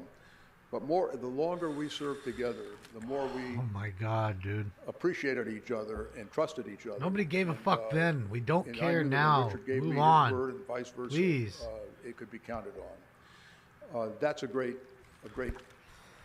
piece of currency that all of us in public life have. And the last thing I want to say, I want to talk about Richard's character. John Wooden, the great UCLA basketball coach, wrote in one of his books that your reputation is what other people think of you. Character is who you really are. And those of us who got to sit in this horseshoe and negotiate and arm wrestle and You think he looks like Carter Peterschmidt? more often than not, on things that made this city and this region a better place. Love fucking Carter, We man. got to see the character of each other. You're a whore! Quite plainly, quite clearly. Fucking Carter. And Richard Alatorre had character. He showed it in his public service career. He showed it in his relationship with his family and his kids. It showed when life Sweet dealt him Jesus. a bad card. and What he are we doing overcame, here? That bad hand with grace and with resilience. The man had character. And so the last time I was at this podium, I was retiring from the city. God. council. I believe that's You said the last thing you were going to say. And here we go. And I feel the same way. Fuck. Yeah, if it was up to me. Anyway, Richard Richard and I had a great relationship here, and even a better relationship after we both left public office. And one of the great gifts that I was given by Angie was the opportunity to talk to him a few months before he passed away and just shoot the breeze with him and tease him, and he teased me. He had character. He was somebody who made a difference. He was consequential in everything he did. And when Richard acted, when Richard opened his mouth, people listened because they knew it was serious and it was backed up with his character. So thank you for making me a part of this or inviting me to be a part of this program. I miss Richard. I missed him when he was still alive and we weren't working together. I miss him even more now. And Angie, thank you again. And as we I'm trying to think, but nothing happens. May his memory be a blessing, and I'm certain that Let's it is go. a blessing. Thank you very much. Ay, ay, ay. Thank you very much, Zeb. I want to bring up an incredible civic leader that we have. He's one of the great civic leaders. Has a huge footprint at the University of Southern California. Has a huge footprint with regards to the infrastructure projects, not just in the city of LA, but throughout the great state of California. And he's also an author of several books when it comes to Latino civic political culture. Let's bring up our great George Plot. George Plot. Sorry, guys. We all took an L today for this one. You get nothing. You too lose. am honored Good day, sir. To say a few Fuck. words about the great Richard Alatorre. This guy on the mob? I've been around so long, I feel like I'm part of the city family. I remember fondly John Ferraro, great president of City Council, and who could ever forget the Emperor of the Great Ninth? Gilbert Lindsay. Grammy Award-winning rapper And then Little Zeb, it Dirk seems like he charged was chairman of the Budget in Finance a Committee murder for for hire plot Never. near Beverly Center. For some Oh reason, boy. some people Told you, man, think there's something haunted about the Beverly Center. They already Zeb had a and rapper Richard shot didn't and get killed along. there. That's actually not true, as Zeb referenced. And maybe it's They Cedars. did a lot of great work for the Easy city E died together. there. Biggie died there. As for Richard, It's right around the block. people It's on the back mistakenly side of think it. of him as an East Side guy. Not true. As Zeb mentioned, if you go to Boyle Heights, you have the temples. It was the Beverly Connection. And if you go to Eagle Rock, It wasn't that one, then what was it? Minded district. It's the rappers that are It really cursed? did It's not Beverly. represent the microcosm Oh, you're saying it's not Beverly Center that's cursed. That's okay. Redistricting in the city of LA is something that Richard headed up. It's been mentioned. You know what's funny is, you know, they built it on an oil wells. There's oil pumping in the back of Beverly Center. I don't know if you ever noticed that. The great work. If you look at the side where it's next He had to Cedar Sinai, relationships in the west side, the on that valley, back South side, Central. when you go into the He did not have a back controversy entrance and you go up, you have to go up the hill inside, from right? Richard Alatorre. If you go, when you're going to the right before you turn in, MTA. there's a big giant beige wall. An important They're behind the wall agency in pumping. this town, were it not for Richard, the first chairman. You've been there forever. No one could put together the LACTC and the RTD. So they pumping oil, and man, make right MTA here. what it is Fucking right in today. Beverly Hills. Them Nar Finally, Hills of for Beverly. fun, Richard loved USC. The morning he passed, he had his sweatshirt on, USC sweatshirt, and he loved USC athletics, football, Fountain? No. Out of the kindness of my heart, It's Beverly Boulevard in La Cienega. And the street I'm talking about is like really Savicente. Savicente and one day is on the there was a back big side day, of it, or on the and I western asked side, I should if I say, could use of my the Beverly tickets. Center. He Splits said, the "Oh, no, brother, hospital I don't think and so. the mall. You need to go buy your own." So finally, I just want to thank all of you to take the time this day to honor a great man, Richard Alatorre. Thank you. It's not Savicente. It goes into Savicente. Thank you very much, Savicente George. starts Colleagues, next I want to a bring block up, or so State further. Legislative Representative. She Forget which street represents that us in is. the northeast part of Los Angeles, the first Salvadoran American Mexican woman to hold that position that she currently has right now as our state assembly member. Let's bring up no other than Wendy Carrillo. Assemblywoman Wendy Carrillo. Wendy Carrillo. Thank you and good morning. First and foremost, my deepest condolences to the Alatorre family for sharing Richard Alatorre with the city of Los Angeles, with all of our communities, and with the state of California. His footprint has left a legacy that all of us must learn from and can grow from. Maya Angelou I'm gonna said it shoot best, myself, guys. that when great trees fall, there is a shudder that we can all feel. And that is what we have felt with the passing of Richard Oliver.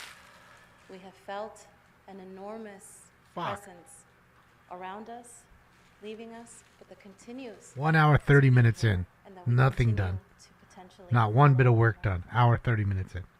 Don't tell me they're not punishing these people.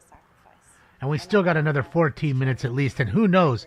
The people sitting in that front row might be these people sitting down. You see where Stinks is at? That lady, you just barely see her head. That row of people. Notice they're not standing up. There might be a whole nother separate group. Look at Mr. Herman. Look at Mr. Herman. Family is often put on hold. Look at him. Oh, I fucking love him, man. Paging Mr. Herman. And so I just want to thank the Alatorre family for their support, for sharing a great man with the city of Los Angeles and with the state of California. Okay, who Mr. left a Herman. legacy and who continues to leave a presence in everything that we do. So thank you, Council. The Mexican Veruca Salt. This incredible ceremony and celebration of life, really. Celebration of I service want for a it great man who led our city and who led our state. Thank you very much. I want it for my birthday. Gracias, Wendy. Thank you very much for your Órale.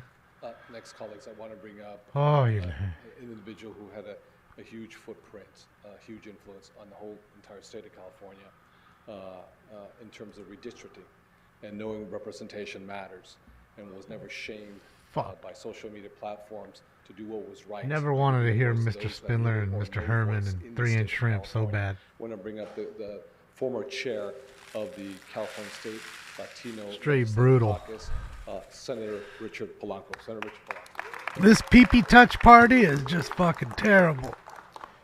My condolences, Angie. To Yes, the they family. hold it for more than 3 Mississippis We for certainly sure. miss Brother Richard. I had the opportunity to first meet Richard very early in my young adult life.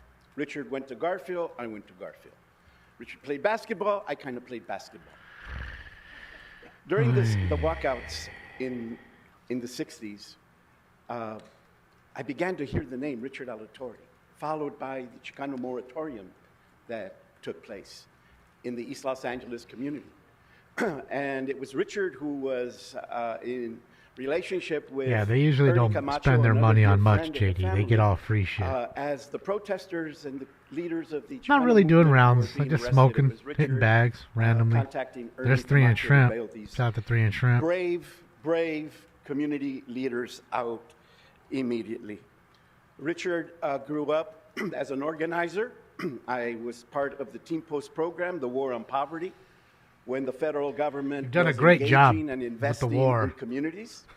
It was also the opportunity for me to You've lost the battle and the war, engage sir. back then with David Lizarriga, very prominent today, leading one of the most successful community development corporations in the country. Richard, I served with Richard Yeah, as war staff. for poverty. In 1982, I lost my first election. And for those of you who have gone through that, you know it is painful. And it is very See, I don't know if these easy folks are for maybe his individuals to, family members or people that may be getting reject, honored next. for lack of a better word, and not believe. Richard did not desert me. He did not. Instead, he hired me and gave me the opportunity in 1986 to run again.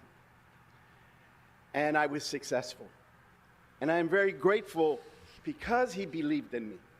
But the characteristic that he showed and demonstrated time and time again, even back then, loyalty, being your word, making a NPCs difference for sure. for community. For sure. And so as he came to the council, I had the opportunity to serve. And I served 16 years in the legislature, my last 4 years. So now it's as about the you Senate and your Majority 16 years. And it was Richard's blueprint of reapportionment that laid the foundation for people like myself in the position to empower and bring to the public policy discussion from our community. It was Richard Arcturus. Fellow members of the Roman Senate, hear me. Shall we continue to build palace after palace for the rich? Or shall we aspire to a more noble purpose and build decent housing for the poor? How does the Senate vote? Fuck the poor! Richard laid the pathway, and I, as chair of the Latino caucus, began to recruit and identify individuals. In that first cohort, six members were elected, and the change and the importance of having presence there and influence. If that drop doesn't nail it right on the head, I don't know what does. Very prominent and only phase one. And there's a reason why that was in a as chair of the movie Latino from the caucus, early because of 80s. The support and wisdom and experience that I saw from some great leaders from all walks of life. All right, everybody. I was able, Let's upon go, my weed. retirement, to take the Latino caucus from 7 members to 24 members. And I'm proud that as probably one of the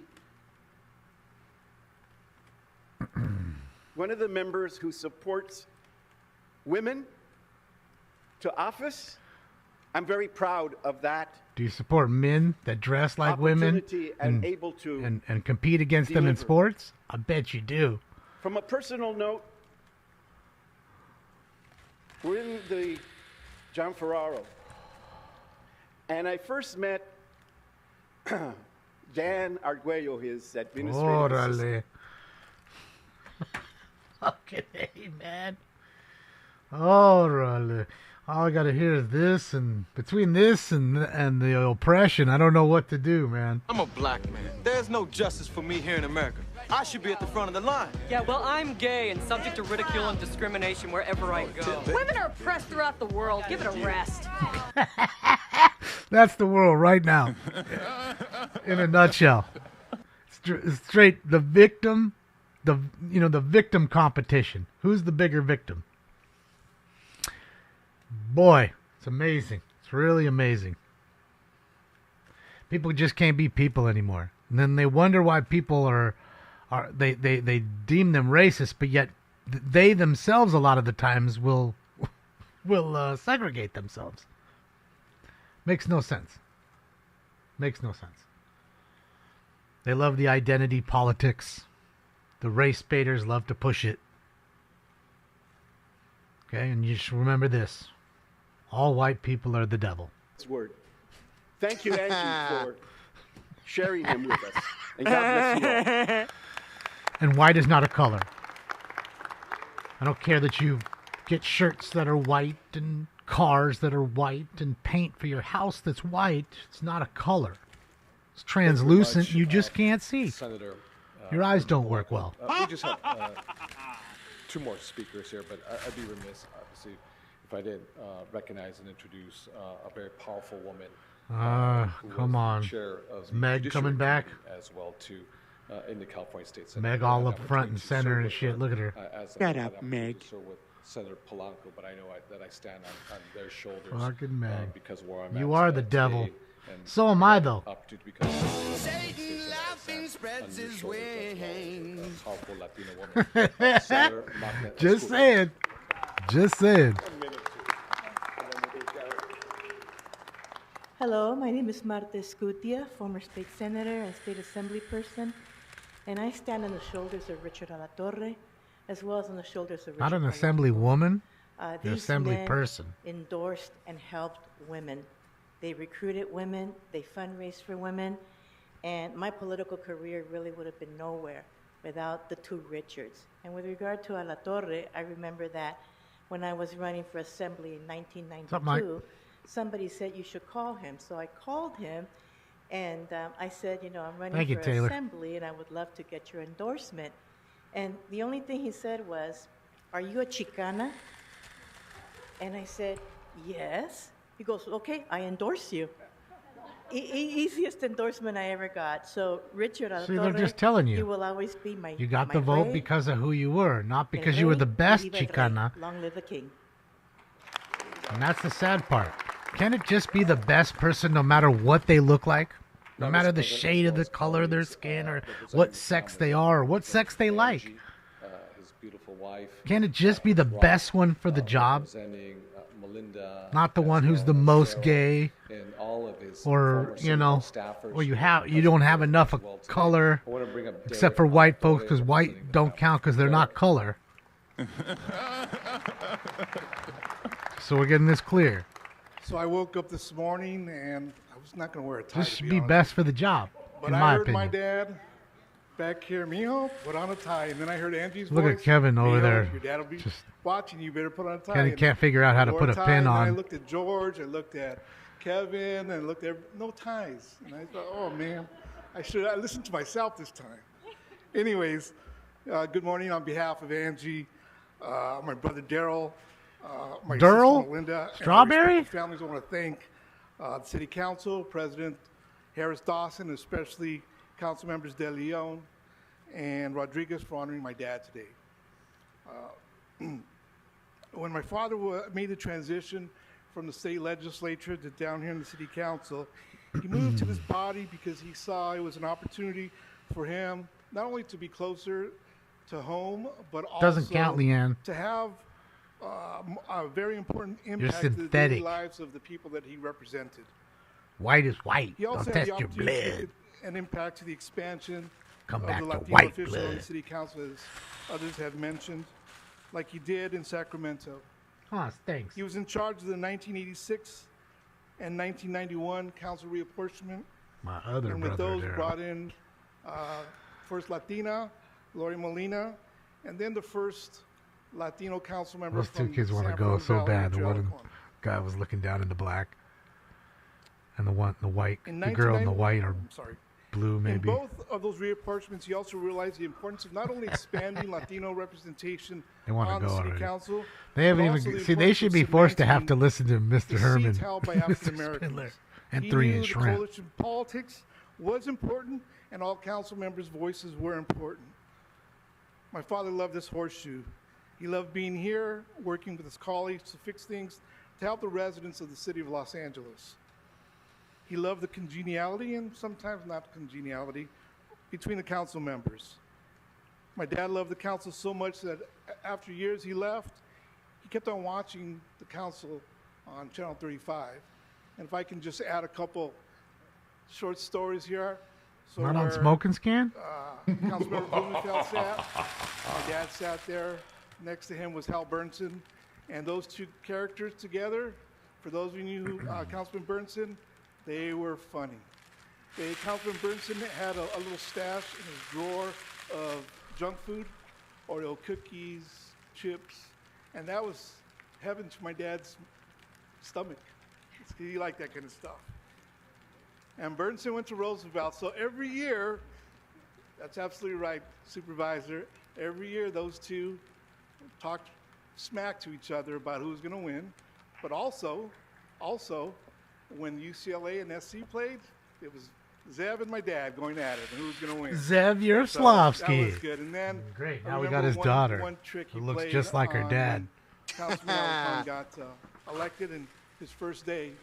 So my dad sat in that first seat, and my dad didn't want to give up that seat. So Alcorn came in. He was supposed to sit there. My dad said, "No, man, I'm sitting here. You find your own seat."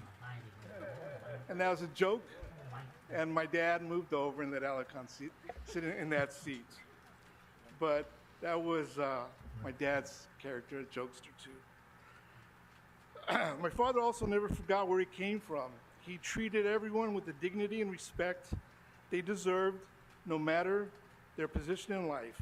But most of all, he treated his constituents with the dignity and respect they deserved. He never forgot that because of You the hear hard the work sounds of go previous off. It's not me. his generation and the ones That's moving him. forward have had and will have the opportunity to prosper. Our parents, grandparents, great-grandparents are the shoulders we stand on. So my hands are here. If anything goes off, it's not me. I look at my father and I'm very proud of what he accomplished. I'm proud of the man and the father he was. I am proud of the opportunities. Oh, is that time? That's time. Come on, man. Let's go. I am proud of the opportunities he's given 33 countless minutes. number of people. But I am most proud of is he never forgot where he came from in Boyle Heights, East LA, where in his heart he went to go eat All right, there. everybody. I took him to Cronies in East LA just before he passed, and I'll never forget that.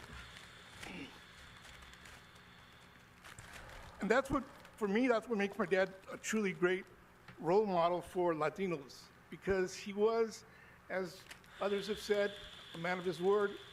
Character was important, but he was just truly a great man. And again, I want to thank you, and especially to council members De Leon and Rodriguez for honoring my dad. Thank you.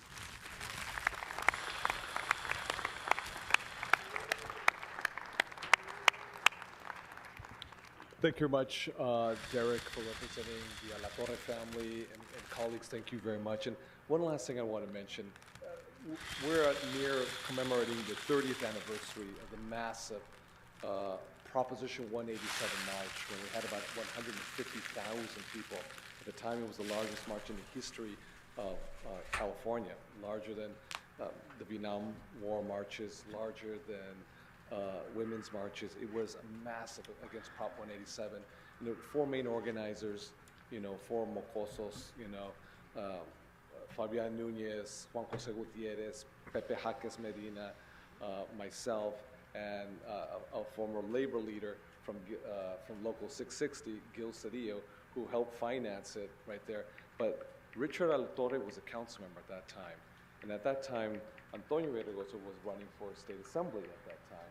And it was Richard who got us all the permits, all the fire, with all the LAPD. It would not have been possible.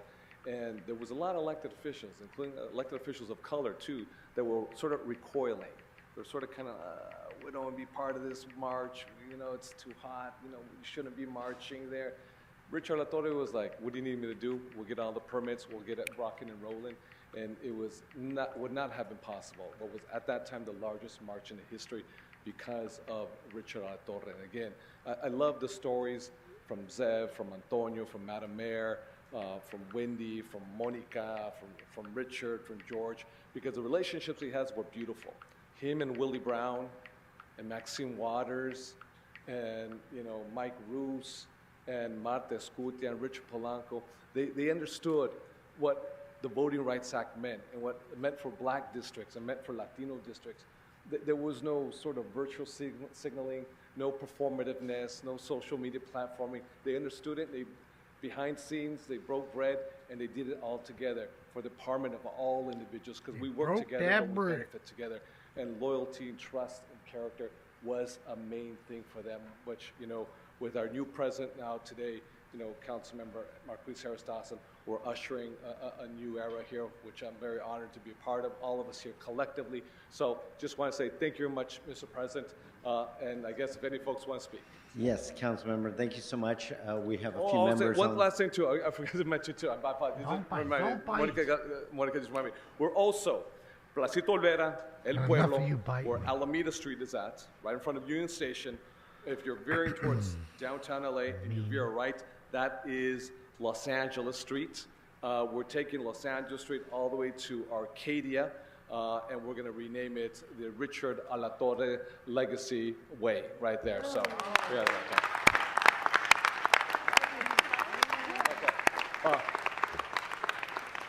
Of course, Mr. President, with the support of our colleagues, around the horseshoe as well, too, understanding when we move forward our votes right there. So I want to thank you very much. I want to also give these flowers to the La Torre family on behalf of all the council members who are present Hour today. 49 minutes, and we haven't done a fucking thing yet.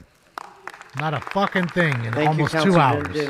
Holy shit. Speakers on the queue. Councilmember Harris Dawson, would like to say a few words? Oh, fuck. Chair, thank now you so we got to much, listen Council to Harris Dawson, members, too. Rodriguez and De Leon for bringing this presentation, and the care with which you brought it to this council is consistent with the legacy of Councilmember Alatorre, I just want to say to Mrs. Alatorre and the Alatorre family, thank you for thinking. Notice they all got their Dodger enough of shit on. us Sure, they're going to take share a your bus beloved here any husband moment. They're going to do father 10 minutes of with the city public comment. people of Los Then they'll be out of here for the Dodger It's a game. big gift. Yes, please.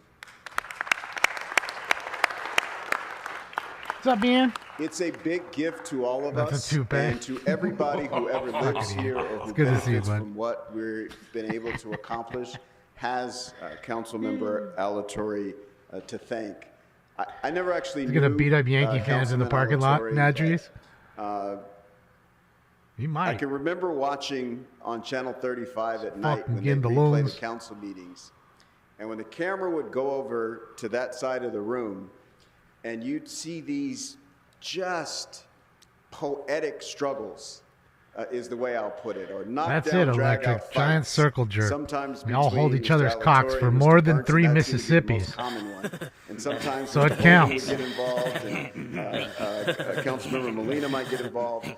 But what was so impressive to me as a young person, notwithstanding what the issues were, or standing for justice, or what side of an issue he was on, Councilman Alatorre came in the room as the sharpest person, and no matter how loud he got or how much he swung his arms, he left the room as the sharpest person in the room. He held a standard for elected officials that I think we all continue to aspire to, and he can claim credit for one of the most diverse councils that this city has ever known. That didn't just happen. Hope not, he is Mad part Trees. of the team of people that built that. Not And that I don't so like Korean thank you on people. I behalf love of the them. 4.1 Great million food, of the too. city, people Great of the city culture. of Los Angeles. I want to get down to brass tacks. At least we got the Councilmember mariachi. Price. Thank you, Mr. President. Too. Holy shit, look at Grady even got a Dodger jersey on. All you motherfuckers, I swear to God, I'm blaming all you if we lose tonight. I'm blaming all of them if we lose tonight. Today. Richard was certainly a pillar of Fuck. support in my political journey. Could there be a offering bigger valuable guidance jinx and wisdom. than to have My these three every one of campaigns these assholes city pretty much council, wearing a city Dodger council. jersey? Who better Holy to help elect an fuck. African American to represent a majority Yankees are winning Latino tonight. constituency Fuck. than the man who was the living embodiment of coalition building between black and brown. Goddamn mushes. His insights illuminated my path, and so I'm deeply Is grateful. it the Eddie Mush for his Council? influence. Put him in a fucking bedroom. With the designation But he of can't Richard fit. Alatorre Day, Eddie all Mush is in Anglenos there. now reflect on his remarkable life and the enduring legacy that he leaves. Thank you, Chuck. Not just Appreciate in you. East LA. Thank you for the dono. Chuck T, yes, yes, Earned yes. the title of Godfather Oh, you of guys got a Latino good team politics now. You guys will through his be there extraordinary soon enough. dedication, marked by his own You're blood, playing a tough division. sweat, and tears. Whether as an assembly member in Sacramento or during his impact days on the council, Richard was a Thank you political again, titan Chuck. and a formidable champion. Yeah, hopefully the for Dodgers our will win, but Neighborhoods. We'll He see. fought It's fiercely gonna be for a. equity and representation, I say no ensuring matter that who wins, it's gonna be minority 6 voices were not games. only heard, but That's also my. respected, and That's my celebrated. prediction. And what I admired most always, as several have pointed out already, was his incredible courage. He was not afraid to Yep. step up, and he did. At a time when it was rare to see a Latino American or any person of color in positions of power, he stood tall, and he took no stuff. He'll always be remembered as for his pivotal battle. Said Salzo, don't feel bad. They're bandwagon fans, and don't get me wrong. There's bandwagon fans anywhere. When the Chiefs go to the Super Bowl, the real Chief fans have their shit on. They're talking about the Chiefs all year long. They're angry when the Chiefs, aren't playing well. Others just wait to see Taylor Swift and them play at the Super Bowl, and then put their jersey on for the day. So trust me, there's plenty of that. As a champion, Happens a lot here. It does, I'm not going to lie. But we have a good fan base, too. There's plenty of people that love the LA teams here, and through thick and thin. We need to have the same kind of. And you guys know, we talk about baseball all year long. Talk about the starting of hockey, right? We're just talking about the Kings. Thank you, Richard. We don't really want to talk about the Lakers, but we even did that a little bit. Let me begin by Oh, thanking shit. Councilmember Ian. Rodriguez and De Leon for Ian. bringing everybody here today. Or wait. You know, I want to, the main thing for me is that I want to offer my condolences to the families and to the friends. She has her To Dodger me, shirt this is on. still very fresh. And, you know, as someone who also lost my father a few years ago, I want to just wish you peace. And I wish you the time to be able to properly mourn. I know that these sort of things can sometimes be really heavy on the heart Raiders. through all the noise, especially when there's a lot of people that love them and share them. So that is my wish for you, that you really Rest in get your peace time to to really Fernando. grieve it and know that while you might have lost somebody, you truly do feel over time that you gained your angel. You're gonna feel it, and I'm excited for you in that capacity. You know, they say that it was in 1985 where Mr. Alatorre really revitalized the Latino political power in the city. You know, and I was born 2 years later, 1987. And as I grew older, I, you know, started to make lists of who those Latino leaders were that were really making strides in the city of Los Angeles. Oh, and I sure, kept you hearing did at his name. 17. And then when I wanted to run, the first time that I wanted to run was to represent folks in the school board capacity. And that was when I first met him. And very similar, also asked me if I was Chicana, asked me if I spoke Spanish, asked me my parents' background.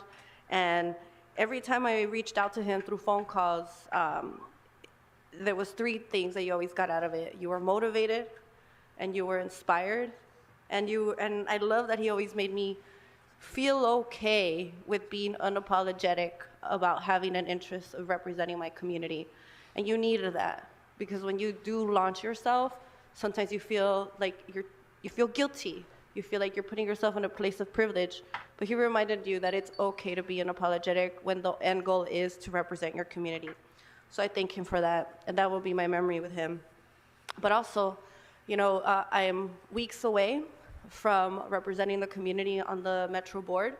And when I think about public transportation and what it means for the Latino community getting its fair share, he did a lot, right? He's the one that got us the Gold Line and connected the East Side communities.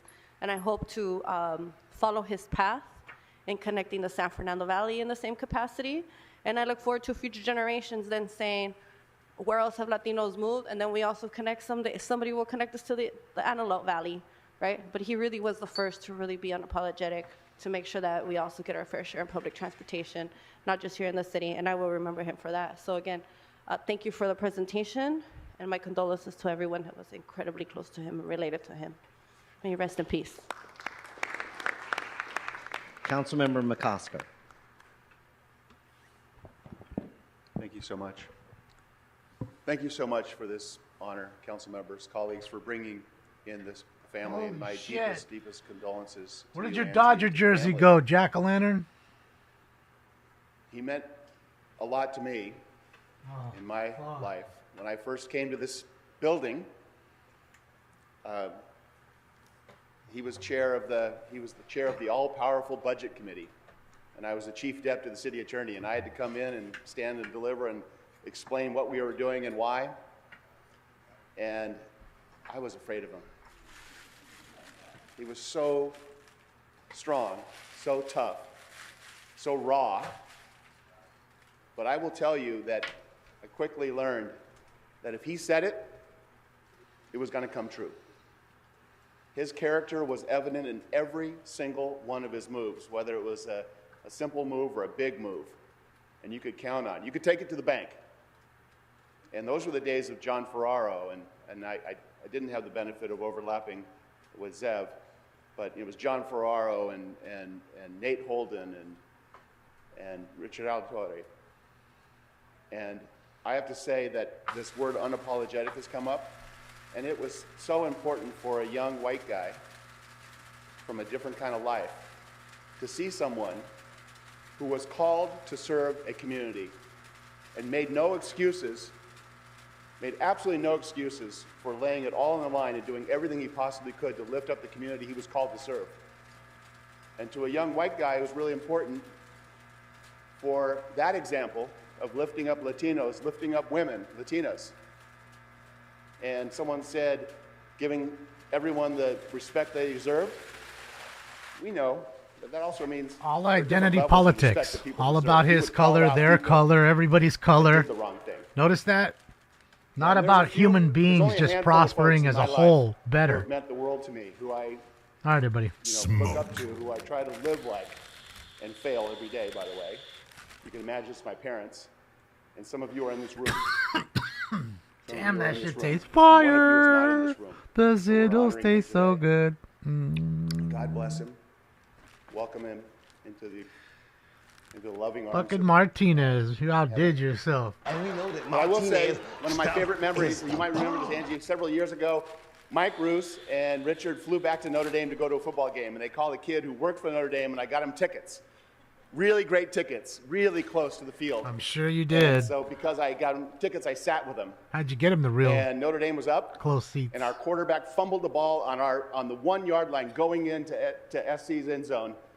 And a defensive lineman scooped it up and scored the touchdown to win the game. Can you imagine how miserable Richard made me feel after that? It was unbelievable. But, I mean, it was so loving and it was so fun. And so God bless him and God bless you all. And thank you so much for everything that you all have done for me. And I wish I could say the same to Richard. So please accept my gratitude to him on his behalf. Thank you. We do not care. Thank you, Mr. Coster. Council members, I just want to say, as a former staffer here in the 90s, I had the privilege of working with Councilmember Alatorre, and it was truly an honor to be near somebody who not only made such a huge difference in our city, but throughout the great state of California. I hope each and every I wanna one say of to them the talk family, shit. Thank you so much. Our condolences Each go and out every to one you. of the people We appreciate you that allowing us to waited be a this part of long this to have their public comment. Thank you, Hope they all Councilmembers. talk Thank you shit. much, President Lee, to all the family. The mariachis are going to lead us in a procession out to the. It's been all over quad. 2 hours now. You're welcome for the reception, or send the staff members out there for food and drink. They can bring it back. I know that we're still in session, but on behalf of the Alatorre family, the friends and loved ones, all of our VIP guests, from the bottom of our hearts, we thank each and every one of you for allowing us this opportunity to share the life of Richard Alatorre. Thank you very much. Y que viva Richard Alatorre!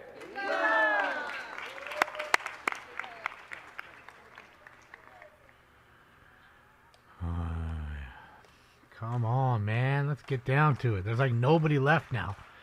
Everything was people that were getting honored. Nobody like really there to talk.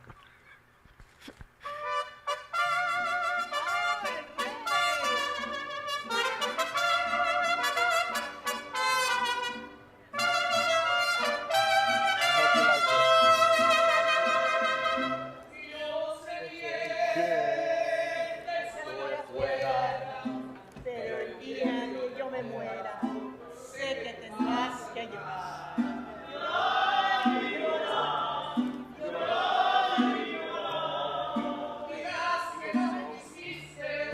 Well, at least they're good.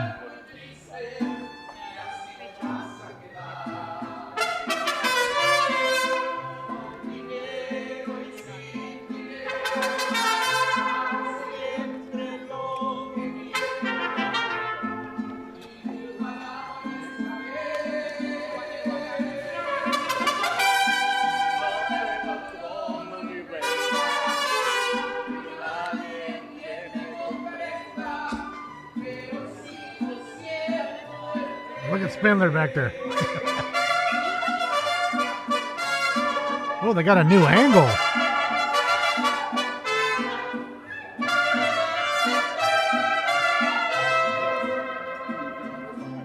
Una ruta en el camino me enseñó que mi destino era rodar y rodar.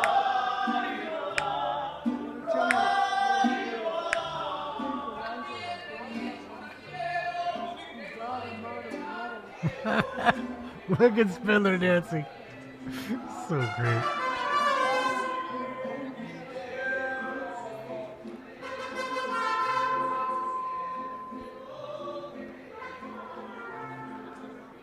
Holy shit.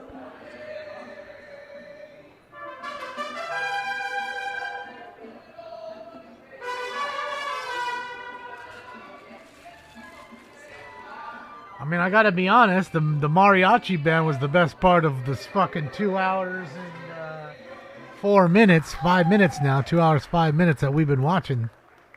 They were the best part, let's be honest. Before we go to public comment, I believe we have a brief recognition. Oh, holy fuck. Monica Rodriguez. We have a brief recognition. Holy fuck, another one. Meg needs to talk. Quickly, I wanted to take a moment to Shut also up, Meg. recognize Shut up, Meg. two individuals, although we third was Holy fuck. recognized earlier today. But two of our current representatives serving on the Board of Public Works. Today is their last homeboy's day in tie back service. I wanted to take a moment to thank for their incredible service and representation on the Board of Public Works my former colleague, my dear friend, Michael Rico Davis, and Teresa Villegas. Thank you so much for your service Teresa. on our esteemed Board of Public Works. Of course, Susana Reyes also is culminating her tenure today. And I just wanted to take a moment. You know, Mike Davis and I were both appointed back in 2013, and it was quite a shift to have all 5 members of the Board of Public Works replaced all at one time. But I will tell you, that was some of the best, most fun, and most effective collaborations that we had serving on the Board of Public Works. Might as well have took the whole plant and pinned it to her fucking... Well, Mike and Teresa, you guys each have an incredible legacy in service to our city in a variety of capacities. I just wanted to take a moment to say thank you so much for your service on this esteemed board and for all the work that you did in your tenure. Congratulations on your service. Thank you. Gee, that's so fucked up. Oh my God. Thank you, members. We are now moving on to public comment on agenda items. That was funny as public fuck. hearing and items for which public have not been held. Please note today's meeting includes a call-in option for public comment. So wrong. Public comment will be taken both in person and in council chambers, and also via teleconference. Madam Clerk, would you please read out the call-in information that was also provided on the agenda? Yes, Mr. President. As indicated on the agenda, members of the public wishing to offer public comment should call 669-254-5252 and use meeting ID number 160-535-8466, then press pound. Press pound again when prompted for participant ID. Once admitted to the meeting, press star 9 to request to speak. When it is your turn to speak, an automated Zoom voice will ask you to press star 6 to unmute. Again, call 669-254-5252 and use meeting ID number 160-535-8466, then press pound. Press pound again when prompted for participant ID.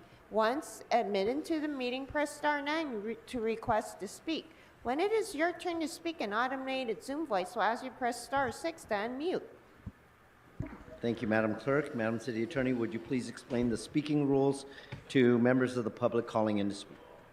To people providing public comment, when it is your turn to speak, Oh, either she's at the back. podium or I on the miss phone, fucking please Grote. state which of the agenda items you'd like to speak to. Yes or no, is You will have Jason 1 gonna hit minute on per her? item. For the I'm going to items for say public yes. comment, we will let you He's know going to when call her time is up. Miss When Ma'am. speaking on the agenda items, you must be on topic. Our goal is to get through as many speakers as we can. If you're not on topic, or if we cannot tell whether you're on topic, you will get one brief warning from me or the president. At that point, you need to immediately and clearly get on topic. If you do not do so, or you once again stray off topic, you will forfeit the rest of your speaking time and we will move on to the next speaker. The item open for public comment today is item number 2. There's just a single item available for public comment. Members of Me the too, public may Brian. also speak for up to 1 minute for general public comment. During general public comment, members of the public may speak to any of the items or anything else in the city's subject matter jurisdiction. For members of the public calling in, when it is your turn to speak, an automated message from Zoom will prompt you to press star 6 to unmute yourself. If you do not do so, council staff will prompt you once more. At that point, you need to immediately unmute yourself or you'll unfortunately forfeit your time and we will move on to the next speaker. Finally, because of a brief time delay between the live meeting and the broadcast, 2 things are important. First, while you're waiting for your turn to speak, keep one ear to the phone so you hear in real time when it's your turn. We'll to do an press under star over 6. for Jay. Oh, Second, if you're Jason's in listening to here. the meeting on other devices, What's up, please turn down Jason? the volume on those devices immediately when it's your turn to speak. Between the time delay and feedback, We'll it will do an cause under great deal of over for confusion if you Jason continue too. to listen to other This is what we're devices. gonna do. I'm gonna set the line at 1. So if you take the line at 1, I will begin by calling you don't names. win unless you Sherwitza it's Gonzalez, 2 or more. Greenspan, Ron Hubert. But if he Auden doesn't get in at Ellen, all, the under Antonio wins. Ramirez. So the line is 1. Under over 1. Ooh, Mike Greenspan. Here we go. Viewer discretion is advised. Herman's wearing a Dodger jersey. I love it.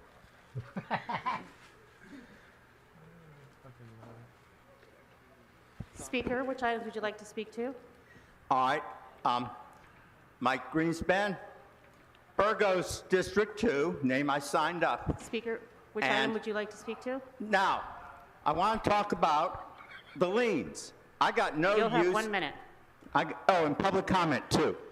I got no use for the liens. As far as I'm concerned, I don't see any need Manny to Ramirez F-bomb the jersey. liens. I just have no use for it. I think it's a very repressive way to go after property owners who are trying to do their best. As far as I'm concerned, folks, when I think of your liens, they suck a dick like this. When I say they suck a dick, I'll show you when they suck. That's what I think of your liens. Nobody's ever had the nerve to say the truth about the liens after all these years. Well, I'm saying something once and for all. I'm just tired of these liens. I don't think they're necessary. Yes, But we don't need to F-bomb them. They suck a dick. That's the basic thing about the liens. Now, there's another thing I do want to say, and that's about Alatorre. You have 1 minute for general public comment. Yes. We forgot to talk about one thing with Alatorre. He would go to the MTA meetings with $100 bills stuffed in his pocket. No, he didn't bring them from home. They were bribe money. All these public officials honoring somebody who took bribes. Now, his bribes were different than those of Englander, who took money bribes, hotel room bribes, liquor bill bribes, pussy bribes, along with his boy John Lee. But Alatorre took bribes for projects. And he didn't get in trouble for the bribes. He got in trouble for income tax evasion. I thought people, when De Leon does this presentation and McOsker and all the others, that we ought to know the truth. After all, it sucks a dick like this one. That's what I think of people like Alatorre taking bribes, betraying the public confidence. That's what I think. It sucks a dick. Yeah. Hey, give me some pussy or put some out. I love it. He brought a straight dildo out. Before we move on to the next speaker, if you signed up for public comment, can you please go ahead and send it to the right, and we will call you. Straight one by pulled one out a fat to this dildo. It's hysterical. Fuck. How is this not gold? Last time you saw a dildo out in public. Speaker, remind us of the name you signed up under and which items you'd like to speak to. Good morning, afternoon now. Julian Alexander Macara, general comment. You'll have 1 minute. Thank you. Advising that in 2016, the City Planning Commission authorized a development and the address 6430-6440 Hollywood Boulevard for 26 affordable housing units, a total of 260 units. This location is currently being used as an after-hour location, which opens at 2 a.m. This is within a community redevelopment area. There was an extension given in 2003 that this development would not be able to be developed until 2029. So you have a city contract advising that this address is unable to be developed, but you have permitting that authorize private parties. It's adjacent to an elementary school, Selma Elementary School. There are parties happening tonight and tomorrow. Kids wake up in the morning and they find drunkards in Mr. Soto Martinez's neighborhood. This is not the only one. I only have 1 minute. Awesome. I couldn't imagine waiting all that time, over 2 hours, not to mention the drive time there and back, to talk like that man did for 1 minute. I just don't see it. Viewer discretion is advised. Speaker, please remind us of the name you signed up under and which items you'd like to speak to. On all items, motherfuckers. You'll have 1 Starting minute for from the New item York and to 1 minute for LA, general I public want comment. all the time I can get. Because we all know what the cost of inspections are when they come to the illegal, unconstitutional building and safety confirmation for violations regarding liens. How many more fucking properties you want to take from us, Mayor? What about that, Noodle? How much more property you want to take from us, Noodles? There's no more birria in this city to go and sell out us white niggers over the goddamn liens. And I demand, Yargoslavsky, get your goddamn daughter here to work and get these fucking liens. Speaker, you need to get back on topic. Bullshit here, because these liens suck a dick. So now to my non-agenda public comment. US 395 444 1969. You dirty niggers. The Yankees are gonna yank you out of the World Series because los Dodgers cuesta tanto pinche dinero para virar la juego. Yo no puedo pagar por pinche juego, entonces chinga tu pinche madres que se pierden cabrones. Fuck los Dodgers. Go Yankees. Go Yankees. And slam it to them in a 4-4 win. Sweet. And Marquises, you dumb nigger with that MHD8, you don't know shit about ball. Get your hands out of your pocket and stop playing pocket pool, boo. Because that's the only 8 ball you got. And I got 2, and you only got 1. So you suffer from your mental health. You can suck a dick too. Mommy. Oh boy. Oh boy, there he goes. There he goes. He jinxed it? You're saying he jinxed the Yankees? Oh, viewer discretion is advised. Name you signed up under and which item you'd like to speak to. What the fuck does it matter? All items in general public comment. You'll have 1 minute for each. My goddamn 2 minutes. Look at these goddamn fake Dodger fans here today. Right. Marquise ain't no goddamn Dodger fan. That's right. Over there at big Speaker, old you fat need to speak to Stalin. the item or we can move you to general public comment. I want to talk about fucking item. We'll talk about item fucking 2. Over there with that sleazy FBI target, unethical pile of shit, CD12 himself is trying to get things done, trying to take and expropriate property money instead of reaching in his bag he got from Las Vegas and paying the lien himself. Why don't you motherfuckers pay the liens yourself with all that stolen cash out of Las Vegas? Let's ask old Zeb, why don't he pay that payoff money? Why not? Now the general comment, look at these gangsters over here. We have a gangster reunion today with that filthy, dirty Zev Yaroslavsky, the worst Jewish cancer in the history of politics. That old dumb fuck gave the Valley a fucking bus line instead of a goddamn fucking train like niggas have.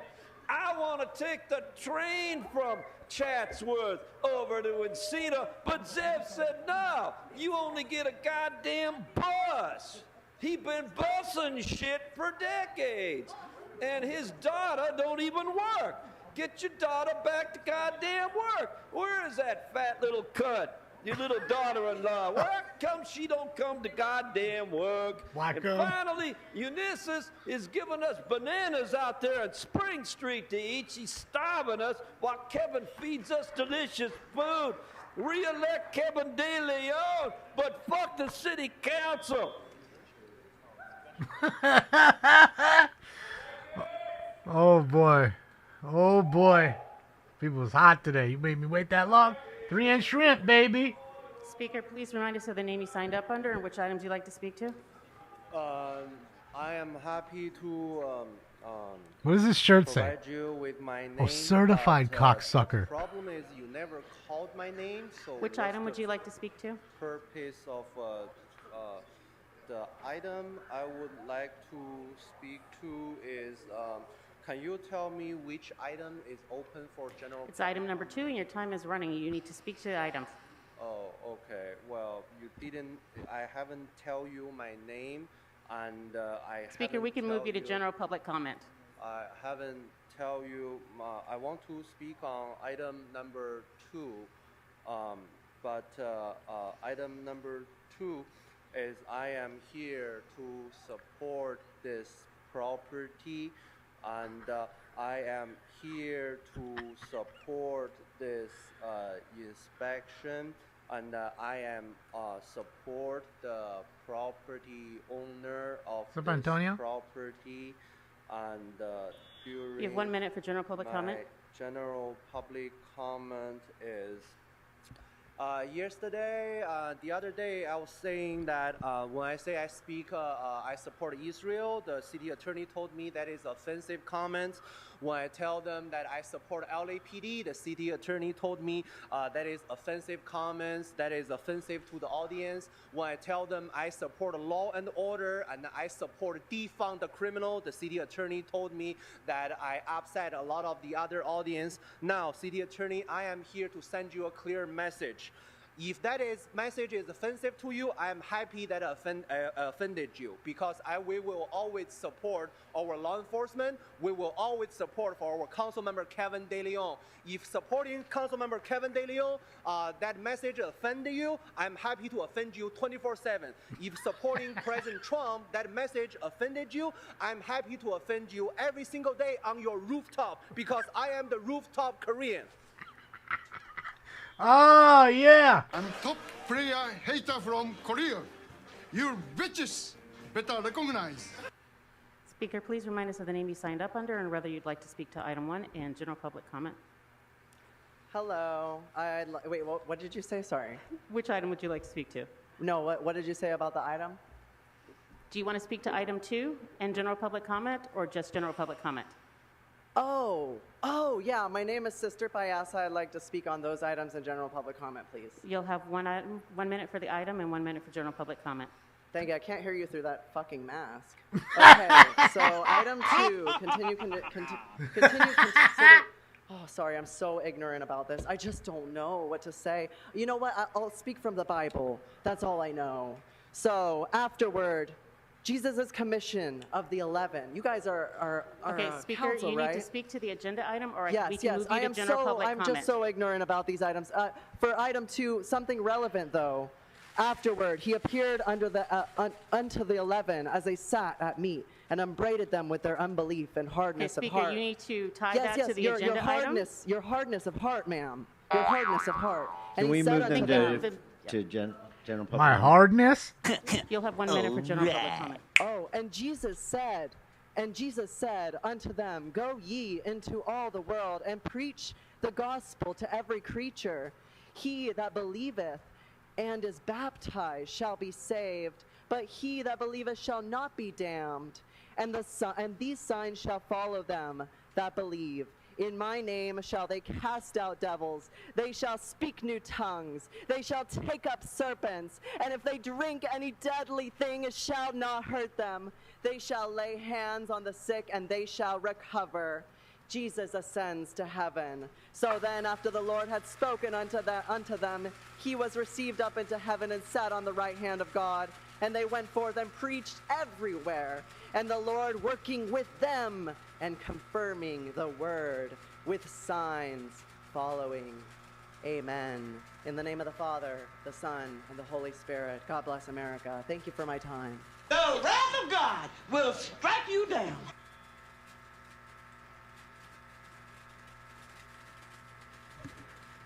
Speaker, please remind us of the name you signed up under and which items you'd like to speak to. Oh, just a general comment. Have 1 minute. Thank you, ladies and gentlemen. Smoke. My name is Frank Soto. I am a member of the Boyle Heights community. I was raised in this community, and it's great to see the mariachis and the culture and the pride that we have for being Latino and being part of LA. We talk about civil rights, we talk about nonprofits, but who is looking out for the landlords, the mom and pop landlords? So my concern is landlord-tenant rights. As a small mom and pop landlord, tenants seem to have all the rights and not the landlords. And I think that is unfair. And so what are we doing as a city to tip the scales to make it more fair and equal to landlords? You know,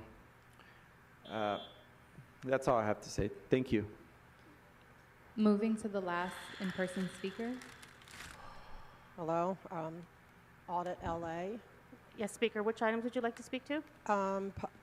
Number 2 is our early choice, right? And then public comment. Okay, you'll have 1 minute for each. Thank you. I do want to start off by thanking Smoke and Scan for like bringing these meetings to a larger audience. I think it's great that people get to see Speaker, this. you need to speak to item 2 Oh, now. I'm sorry. Okay. Item number 2, it's, you know, there's different nuisance places, and I guess if it's a nuisance, you guys should be fining them. I just want you to also realize that on L. Ron Hubbard Way, there's excessive nuisances going on there as well, but they never get fined. They can have 251 non-ADA compliant planters all around on 3 blocks, blocking my access to any of those streets. And that's a nuisance to me. And I would wish that you would find them. I wish one day I would see them on this, like where number 2 is, and where they'll be assessed for being a nuisance, because they're a true nuisance. You'll have 1 minute for general public comment. Okay, again, we're going to be speaking about the planters, but right now it's also the street closers. They have endless street closure permits.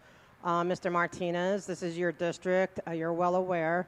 They have it right now. The police are there, actually, from what I hear right now, and I hear that they're allegedly giving fake, or let's say, I don't know if they're doctored or the wrong, incorrect permits to LAPD right now because they're closing the street earlier, and they're also doing construction and putting building blocks.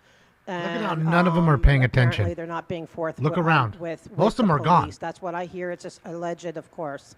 So when I've been coming here for months, and when is anyone going to look into it? It's not fair to the community, Mr. Martinez. We need your help. The ADA community has the right to the easements, so we're asking you to please get involved. And the street has been endlessly closed, with the exception of maybe, I can count on one hand how many days. It's not fair. All right, that'll close public comment here in council chambers. Shout out to Audit LA. Thank you so much for the shout out. Caller with the digits ending in 378 floor. Please unmute yourself. Well, they're all dodgered up. I will speak to general. Under over comment. 6. What happened with item I'm sorry, 9? under over 3. Under over 3. Under over 3. Item 9 has been continued. You can speak to item number 2. 3. Okay, just general comment. Okay, you'll have 1 minute. All right. So today during his, why do you need to give that presentation to Kevin? You could have given it to literally anyone else. Today, Kevin, you took the opportunity to give a proud shout out to Gil Cedillo. Yeah, that's right. Gil Cedillo, he's trying to honor him and talk about how he and his redistricting commissioner were fighting for something. We're never ashamed by social media platforms to do what was right. So Kevin has basically just dropped any show now. He's just fucking proud of what he did in the redistricting process, and all of you are going to keep standing alongside him. When are any of you going to make a statement about him just proudly gloating about what he did? Are you going to renew your calls for him to resign? Are you going to do anything to hold this guy accountable for what he did? Anything. Any of you. He needs to be removed from committees. You need to stop giving him all this Thank you, power. Speaker. Your time is up. Up, so the unders win. Only one Caller with the digits ending in 1084. Please unmute yourself. Boy, oh boy. Been watching Speaker, the show. which items would you like to speak to? Hi, I just wanted to say that everyone should read Patrick Range McDonald's Speaker, which items would you like to speak to? General public comment, please. You'll have 1 minute.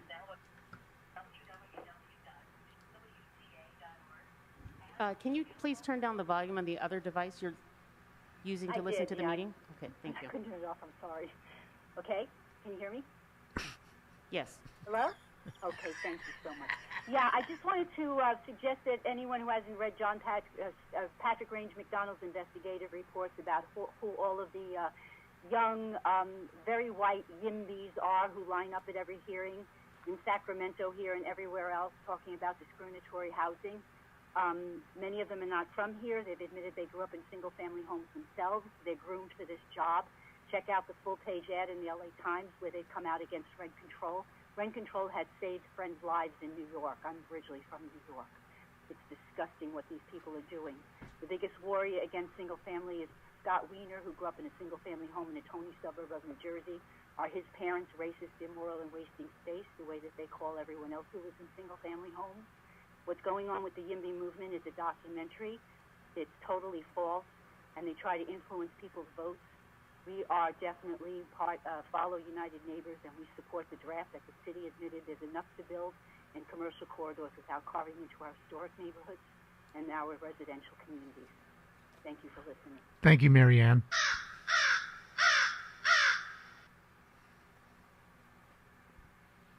Seven 543. Please unmute yourself. Yes, Lionel, budget advocate for Los Angeles Neighborhood Council budget advocate, speaking for myself as an individual. I read the newspaper article. Speaker, which item would you like to speak to? General public comment. Okay, you'll have 1 minute. General public comment. I'm concerned about the budget crisis that the city of LA is facing and the potential budget cuts for city departments for the next fiscal year and city services. I urge the city council to manage our finances better and to continue to work with budget advocates and to reach out to neighborhood councils to find solutions for our budget crisis, because this is a very serious issue that I care about, my city, I care about the future of the city, and I want to help as an individual. So please feel free to reach out to budgetadvocates.org and let's collaborate on finding solutions to our budget crisis. Thank you.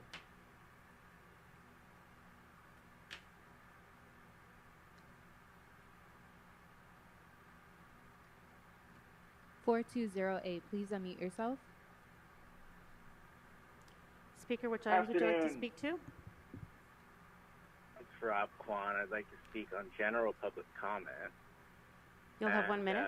You know, our charter reform commissioners that we approved earlier this week still no Form 700s. And I want to remind you, even though HH explicitly requires filing by the time you have a vote, there is also LA Municipal Code 49.5.10. And that requires filing within 21 days of appointment, which means those two appointees have been out of compliance with the law for 2 weeks. Just saying. Ugo! I'm just curious. I've been thinking about Patrick Soon-Chong and what's going on with the St. Vincent Medical Center in your district?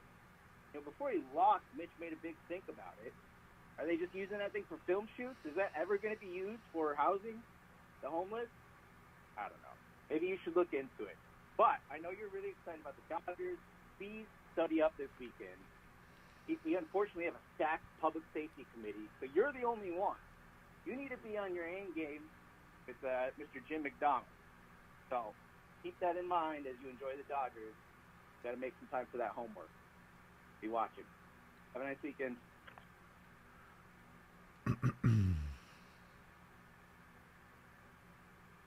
Phones have been chill. 7255. Please unmute yourself. Speaker, which This item is would you like to Richard speak Serrano, to? number 2, and public comment. Shout out to Richard Serrano. Okay, you'll have 1 minute for each. Number 2, again, when 2010 came around, the city sends out all the inspectors to look at people that are non-compliant, to find them, to create revenue for the city. And here you're doing it again because, again, the shortfall on the general funding of $100 million. How are you going to get to June? And if the Dodgers win, how are you going to have a parade? Forget I lived through this a couple of times, but I just, like I said, I didn't expect to win. I just expected it to bring everything to light. You are creating revenue through this item, and it's not fair to the people that are assigned to protect LA to look for revenue on people that might not be financially able to be in compliance. So instead of finding them, maybe look for the help to helping them be in compliance. You'll have 1 minute for general public So comment. mellow. It doesn't take the mayor to go out there with a camera and clean up somebody's house in the front yard if that's all you can do. It's true, Richard. That's what you guys did in the West Side. You can do it for this person. You don't have to find them. Get them the help they need. I care about the city. I really do. But stop BSing the world. Now, parking for Dodger Stadium is at $100 to $500. The McCourts have no intention to doing that gondola for free. $100 Smoke and Scan, I appreciate your guys' following, and again, to the city of LA. If you're supporting that gondola, you're as corrupt as the McCourts trying to make that happen when they own half that property, and they should, like he said, oh, we'll give free gondola passes to the people that buy tickets. You should give free parking to the people that buy tickets at $1,700 a ticket. It doesn't matter. You really need to make it about LA. This is not about the city council. It's about the city of LA. Thank you, Speaker. Your time is up. Yeah, so see, the minimum's $100 to park, and that's you walking a good fucking mile almost, getting. Okay, now that we you know, close the by the phone time lines you and close park and public get all the comment way on over all there items, and get to your Madam seat, Clerk, it's what like a items can we half-mile still walk, vote on? at least. Mr. President. So they have Council nicer may now parking vote that's on real item close. Number 2, sir. Can we please open the roll on that item, close the roll, and tabulate? Dude, 100 is robbery, Russell. You're not even overnight. It's not overnight parking. You're there for 3 hours. You can't even tailgate. They have LAPD going up and down. Look at Spindler flicking everybody off. Oh my God, we're losing tonight because of them. Fuck. Yeah, man. No Jason. See? That's why I set the line at 1. I think they, what do you call it? They just, whoa. Why we got this going on? Why do we got music going on? Holy shit, this isn't a magical moment by any means. Why do we got the magical Disney music? And why is it that the chick that always wears the mask, the home chick right here, why does she got to like bend and get out the way? Shit, why isn't she in the picture? Oh my God, it's so fucking cringe. And then he's got his fist up. Thumbs up. He's got his fist up. Holy fuck. Holy fuck. Oh. Madam Clerk, what's next on the agenda? So I guess that's it. No more Mr. calls. President, Council has Holy motions shit. requesting a referral. We got gypped. Referred. That We got clears the desk, fucking sir. gypped. Members, any announcements? We got gypped. Holy Councilmember fuck. McCosker. Thank you so Straight much. waited 2 hours for this shit. I can't. this I can't. week- I can't. I refuse to listen to their shit anymore. I'm cutting the cord right fuck here. You know, fuck. Damn it. Sat here this whole time to get fucked. I told you it was going to happen. We did 2 hours and 5 minutes of their song and dance, pat me on my back bullshit. Cuck party. Then we got hold on. What time is it? Bro, it's 2:38. So we got 30 minutes of public comment in chambers and on the phone. 30 minutes. 30 minutes, and now it's back to their bullshit, and then they out. Because they got to get to the Dodger game before the traffic gets crazy. Bro, I mean, if these guys aren't the biggest sacks of dog shit, God, I would love to just watch them all get fucking fired on one day. Watch them come and clean their desks out. Be fantastic. But you know what is also going to be fantastic? The show tonight. It's Friday, guys. And Dodgers are on. I'm not going to lie. I'm going to be watching the game. And Hopefully they win, of course. But we will be live. So 8 p.m. Pacific time, just your time zone. I will see you guys there. Enjoy the rest of your day. If you can't join us, I understand. Other than that, thank you so much for all the likes, the love, the thumbs ups. They work and they're free. The donations. I appreciate every single one of you that donated. And I guess that's it. So you guys have a great Friday. If, like I said, you can't join us, and if not, join us tonight. I'll see you guys. Peace. This party is officially over. Yeah,